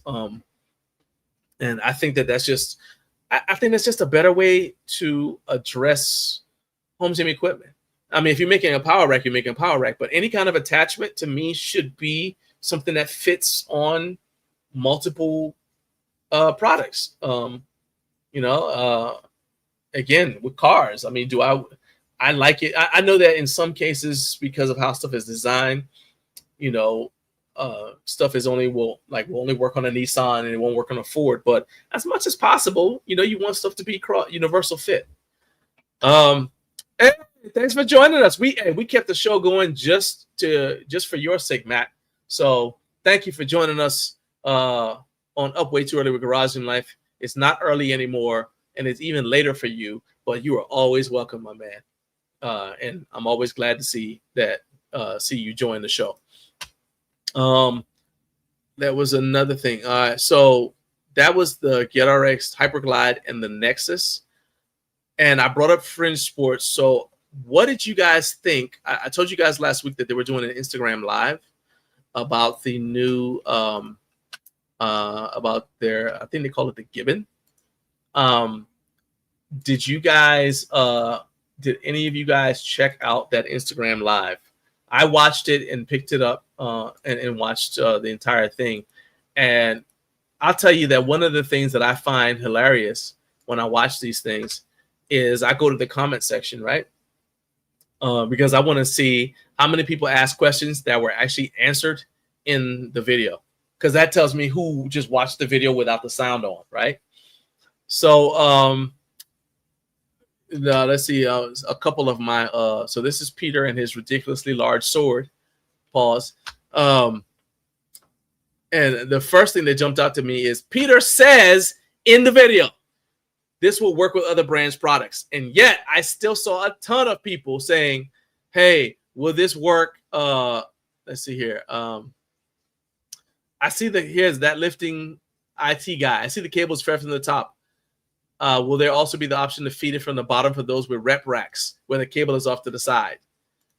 And the answer is yes. Again, Peter says it's going to be compatible with racks from other brands.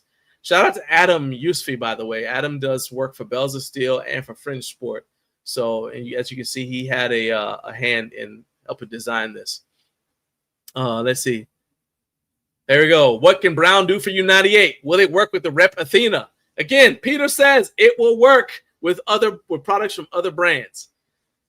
This is hilarious. That is not the funniest comment on this video, though. I will tell you this. My favorite comment, and I'm trying to see if I can find it. There it is. No,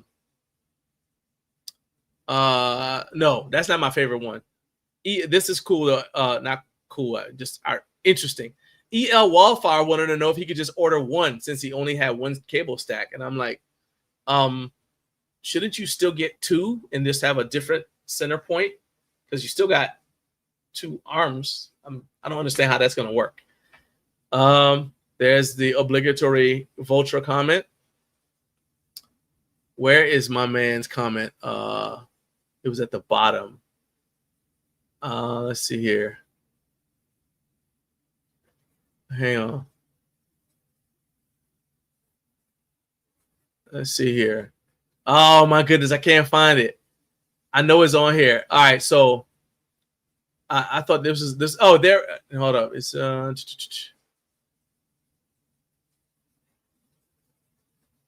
so MTW7171 had a comment, and I guess I'm gonna assume that it was kind of tongue in cheek, right?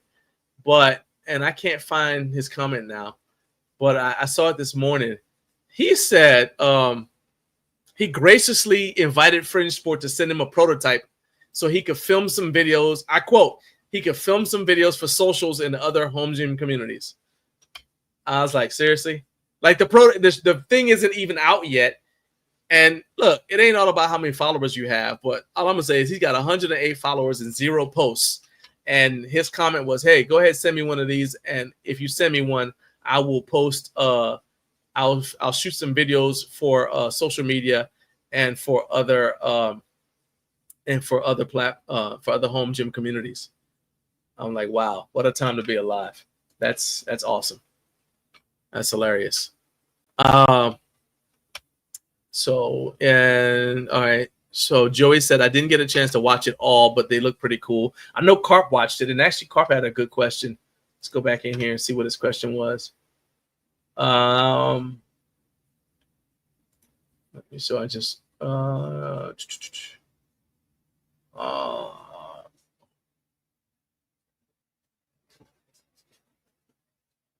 on. I know I saw Carp's comment. I literally just saw it. All right, so Carp said he likes the red pulleys. Said a red Dane 2.0 would have my interest. All right, there we go. He said, do you still get 2 of these with the Walrus? What about getting only 1 with the Walrus? So that's a question from Carp. Fringeport has not answered that question yet, but I'm assuming that at some point they will answer that question. Or Carp may have just asked him offline because, you know, he's pretty cool, pretty tight with Peter Keller. They hang out. They go to brunch together. Eric said, why did you name it after an obscure ape species? I'm assuming it's because of the arm thing. Let's see. And oh, cool. Matt says, Compton, next Saturday, I'll be sure to drop you all an update on the deadlift world record status. He said, another win for a garage gym athlete incoming. Hey, I believe in you, man. Definitely let us know, man. Let us know about it. I want to definitely come. If you send the link in time, if there's a link, I'll check it out. You know, Naomi and I will watch you compete if we ever have the link. Carlos said, I'm back, was in a meeting. Hey, welcome back, man. We got 1,862 of you guys watching right now. That is phenomenal. That's the Vern effect.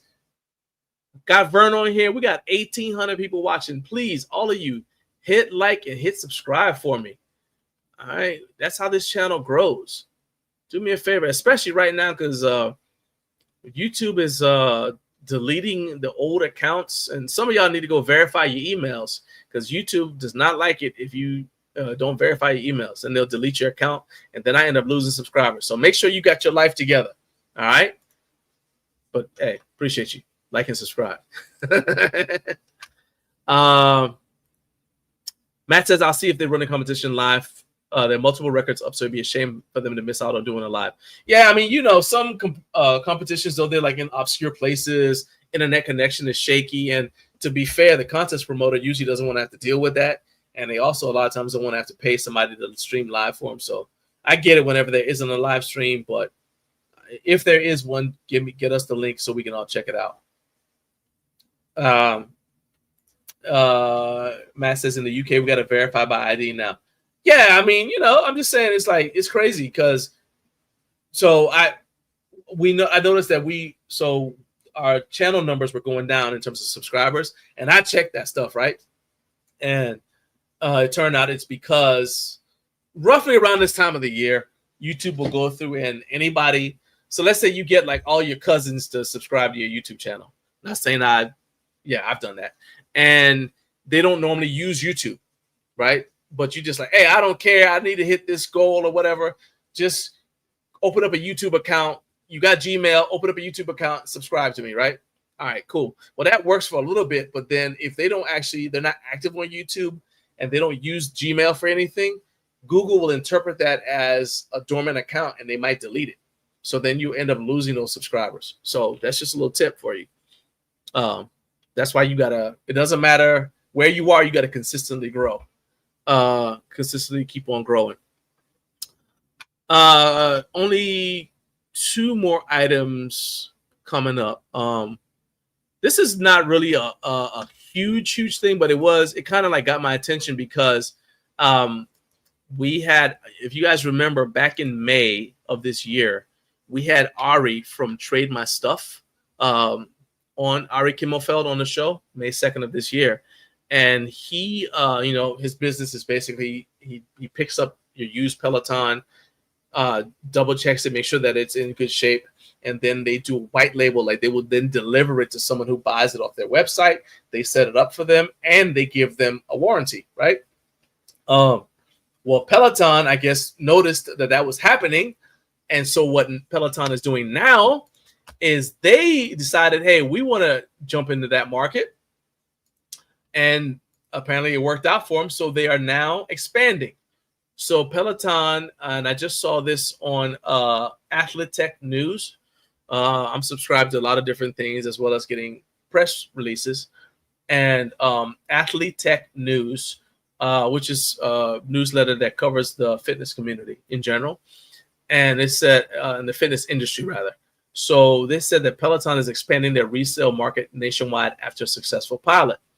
So it's called the Peloton version of what Ari started with Trade My Stuff. It's called Repowered.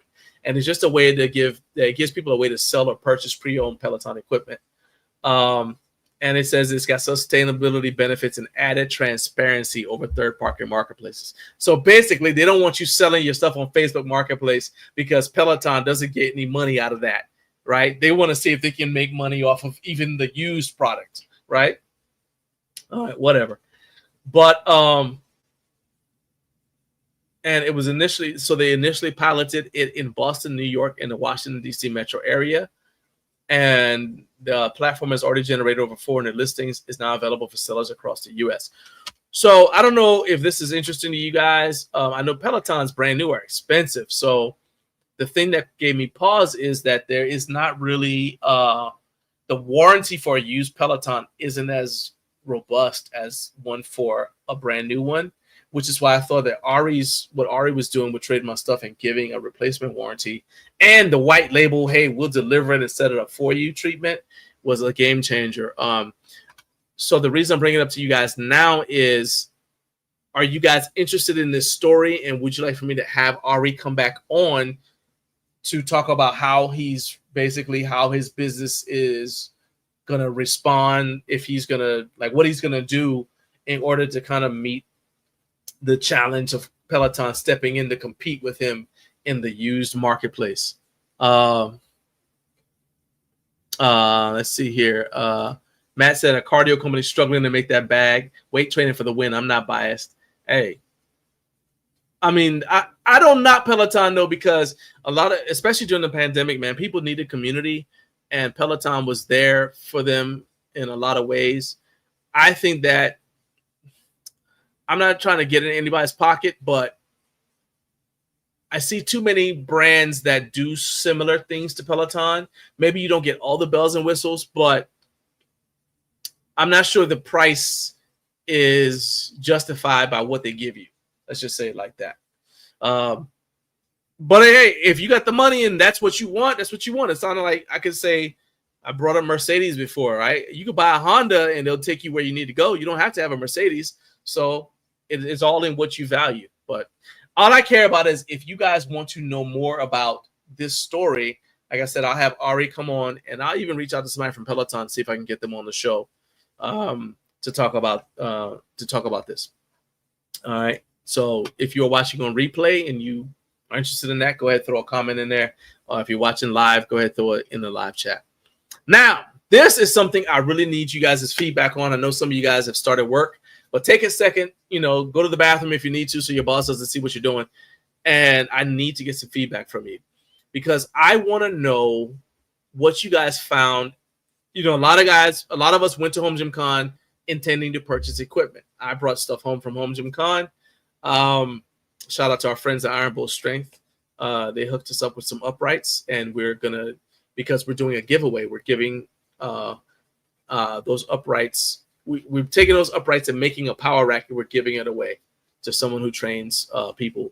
But in any case, I know how we got stuff home.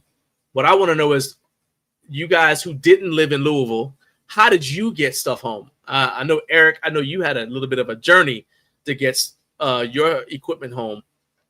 What did you guys find as the best way to get equipment home? And I'm going to just say right now, I didn't even know that there was a shipping company associated with the convention center until I watched this. And I'm going to go ahead and play this clip. I encourage you guys to watch the entire clip, but I'm going to play this clip from the Home Gym podcast. Shout out to Garage Gym Radio. And I'm gonna go ahead and just turn the sound on and let you guys check this out real quick, so you guys can see it. Because this almost was recliner rage for me when I on Mark's behalf. So let's see here. Go here, back up just a little bit. All right, here we go. Supposed to do really, really well in that footprint. So right. hard to sacrifice. But yeah, speaking of hack squat leg press machine, I don't think I've told you what's going on with yeah, what's up with that? with The mine. ATX? Yeah. So I got to take home the ATX one. You know, assuming that I was able to arrange shipping. So right now it is currently at it's at a Denver hub right now. But okay, so first, this video is like 2 weeks old, so Mark might have his equipment now. Okay, but still, I wanted to play it for the sake of the story, because I wanted you guys to be aware of this, and this is something that I personally would like to see changed for next year. I'm not sure what Jay can do about it, but I would like to see this change if possible for next year. So here we go. We're at a little bit of a sticky point because I had a verbal, like, I don't want to say like official quote, but like a verbal estimate of, you know, kind of what the pricing would be to ship that over. And it's over double that amount now. And, you know, we're kind of at a weird spot where it's like, I'm not sure if I'm willing to fully pay that full amount. I got back into contact with ATX, and, you know. So first of all, they quoted in one price and then doubled the shipping price. Okay. That's the first thing. That's a violation. All right. You know, like they're Marvin over at ATX, you know, he kind of wanted to kind of be looped into everything. So I'm not sure really what's gonna happen with this as of right now. So as of right now, I still have not received it. The shipping company's still holding it. I'm not sure if they're gonna start charging like storage fees or whatever, you know, which again, like they gave a completely different price than, you know, at the trade show than what it turned out to be. But ATX, I think, you know, regardless, like they're probably gonna try to figure something out, whether, you know, if it turns out that I don't take it home, I think they're gonna still probably send it somewhere else, at the very least to salvage it. So I'm not really sure. Like, all of this is super recent developments. Like, the whole shipping thing was kind of weird. Like, even up until like probably 4 days ago, I could not get a status update as to where it even was. Like, okay, that's another violation. Can't get a status update, so you don't even know where your stuff is. Okay, that's two. Every time I would call the shipping company, you know, they just had no records of it whatsoever, which you know, was kind of sus. Yeah, that's crazy. Until all of a sudden I got a letter in the mail saying like, hey, call this number to arrange delivery, right? And again, it was a letter in the mail, even though I had all my contact info, you know, like gave it to them all ahead of time, gave my phone number, gave my email, you know, and right. It was just, the whole thing's kind of weird. So not really sure what's going to happen there, but yeah, for future Home Gym Con attendees, if you try to arrange shipping, I would probably try to, you know, I guess I don't know, like this was TForce Freight. So TForce Freight, they're pretty massive, but you know, it was kind of sketchy, you know, from beginning up until now. So maybe just try to U-Haul it or something, because I think that's what Eccles did, right? Yeah, well, of course, he still required, like, he got, like, it's basically like those pods, like U-Haul has a pod, but he had to leave it at someone's house, which that, you know, whatever, and then they take it, then he had to take it from the convention center over to all right, so Eric is watching, so I don't need somebody. We don't have to get somebody else we can get it straight from Eric himself. But so Matt says you just could try to have a stand for a delivery shipping company where people can arrange delivery of products bought at the expo. So that was what was supposed to be happening, right? And in fact, the thing with ATX, they sent out an email ahead of the Home Gym Con saying, if you want to try to buy stuff that's going to be at the expo, go ahead and arrange to have it now, so that way you have time so that basically there's no delay, right? And Mark basically gave all his information to the shipping company, TForce Freight, and he said that up until 4 days before he did that video, which is 2 weeks old, he didn't even know where his stuff was, and then they quoted him a price that was double the cost of what they originally quoted for him, that it was going to cost to ship to him. And there's other stuff too. I'll put the link for you guys to watch the original video. I'll put it in the description for this video so you guys can check it out. That starts roughly at the 58-minute and 17-second mark. Just that little segment. They're timestamps, so you can just see what specifically the issue was with the shipping company. But it's a whole ordeal. So that got me thinking, like, how did people actually mention Eric, or they mentioned Eric? How did people actually get their stuff home? Because I know Ashley and Dustin basically they took a pickup truck down there, just like they did in year 2 of Home Gym Con.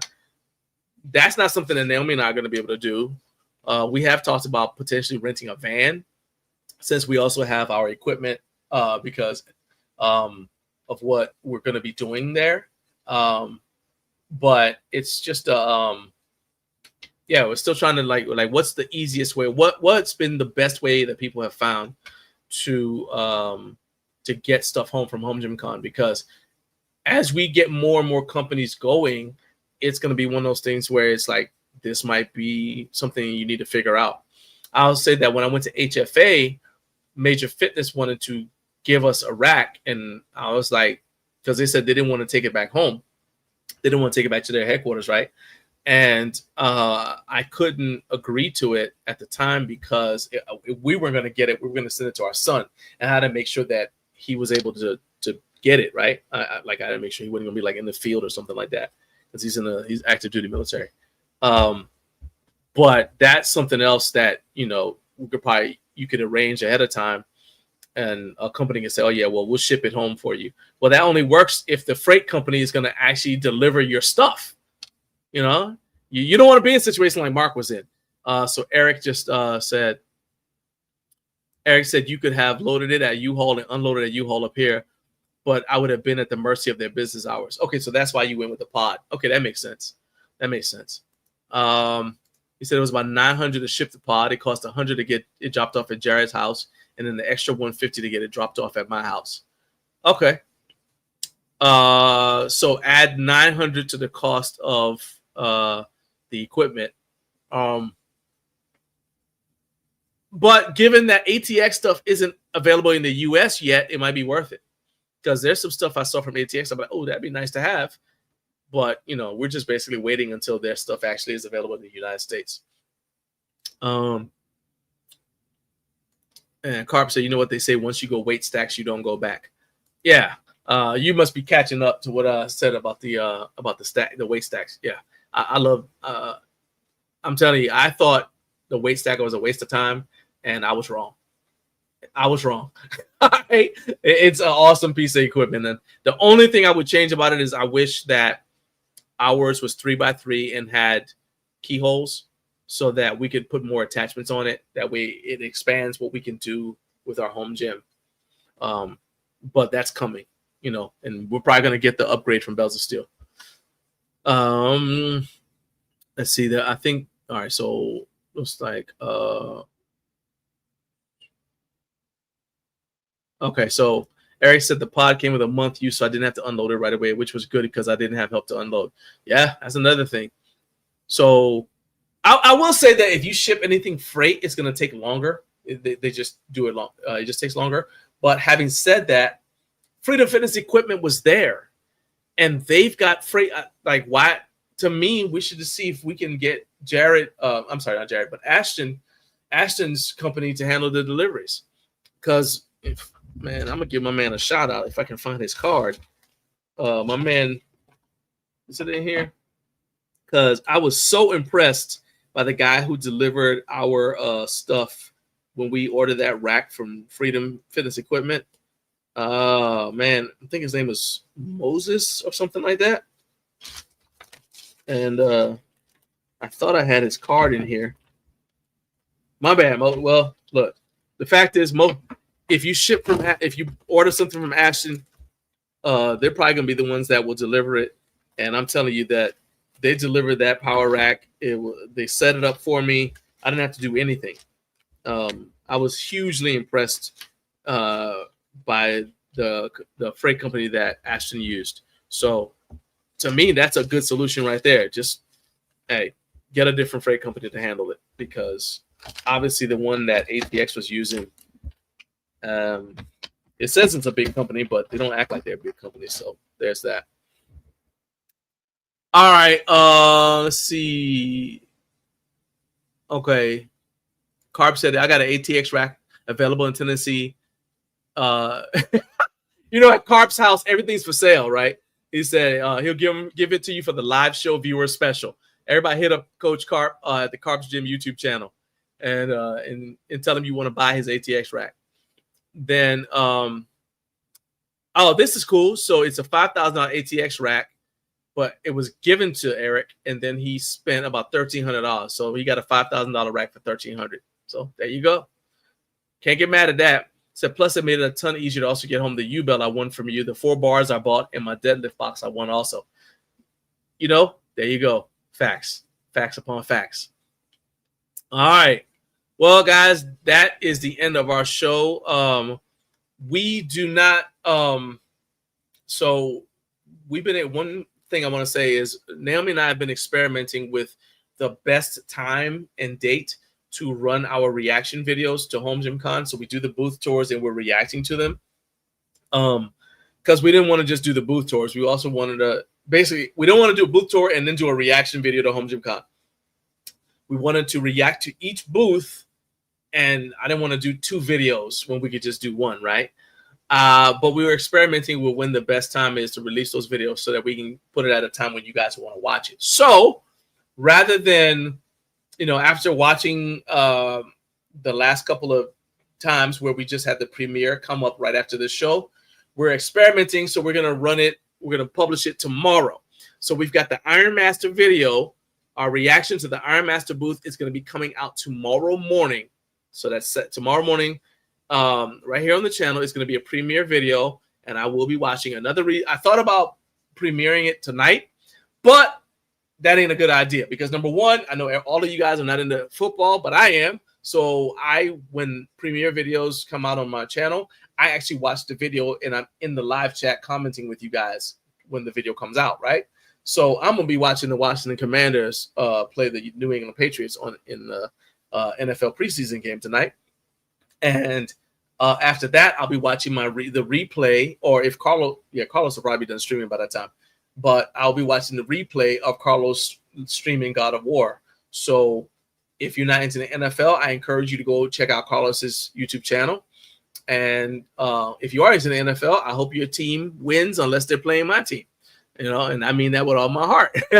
So we're going to put this video out and we'll put it out. So Vern has a live stream. He said he's going to put a live stream out tomorrow at 10 a.m. So that'll be 11 a.m. Eastern time. So we'll premiere this video at 10 a.m. Eastern time tomorrow. That way it doesn't interfere with Vern's video. Okay. And then you guys let me know, do me a favor, go check out the video and put comments on it. It's going to be like I said, the Iron Master booth tour reaction. And you guys drop comments and specifically comment and let me know if that Saturday time slot is when you want us to put out those videos, because we want to get them done so we don't take forever to release the rest of our Home Gym Con videos. But I want to put it out at a time when you guys can actually watch it. Okay. I appreciate once again all of you guys watching. Thank you for all the shout out to the replay gang. And thank you for all of the support. We're at 1,883 viewers right now. One more time for the one time. Help me out. If you haven't already, hit the like button, hit subscribe to help this channel grow. And make sure that you are sharing this video with someone else who you think might enjoy the content. All right. Appreciate you guys for everything. We're still working on our merch store. We're going to get that thing back up and running soon. But until next week, keep posting in the community section. And above all else, keep stacking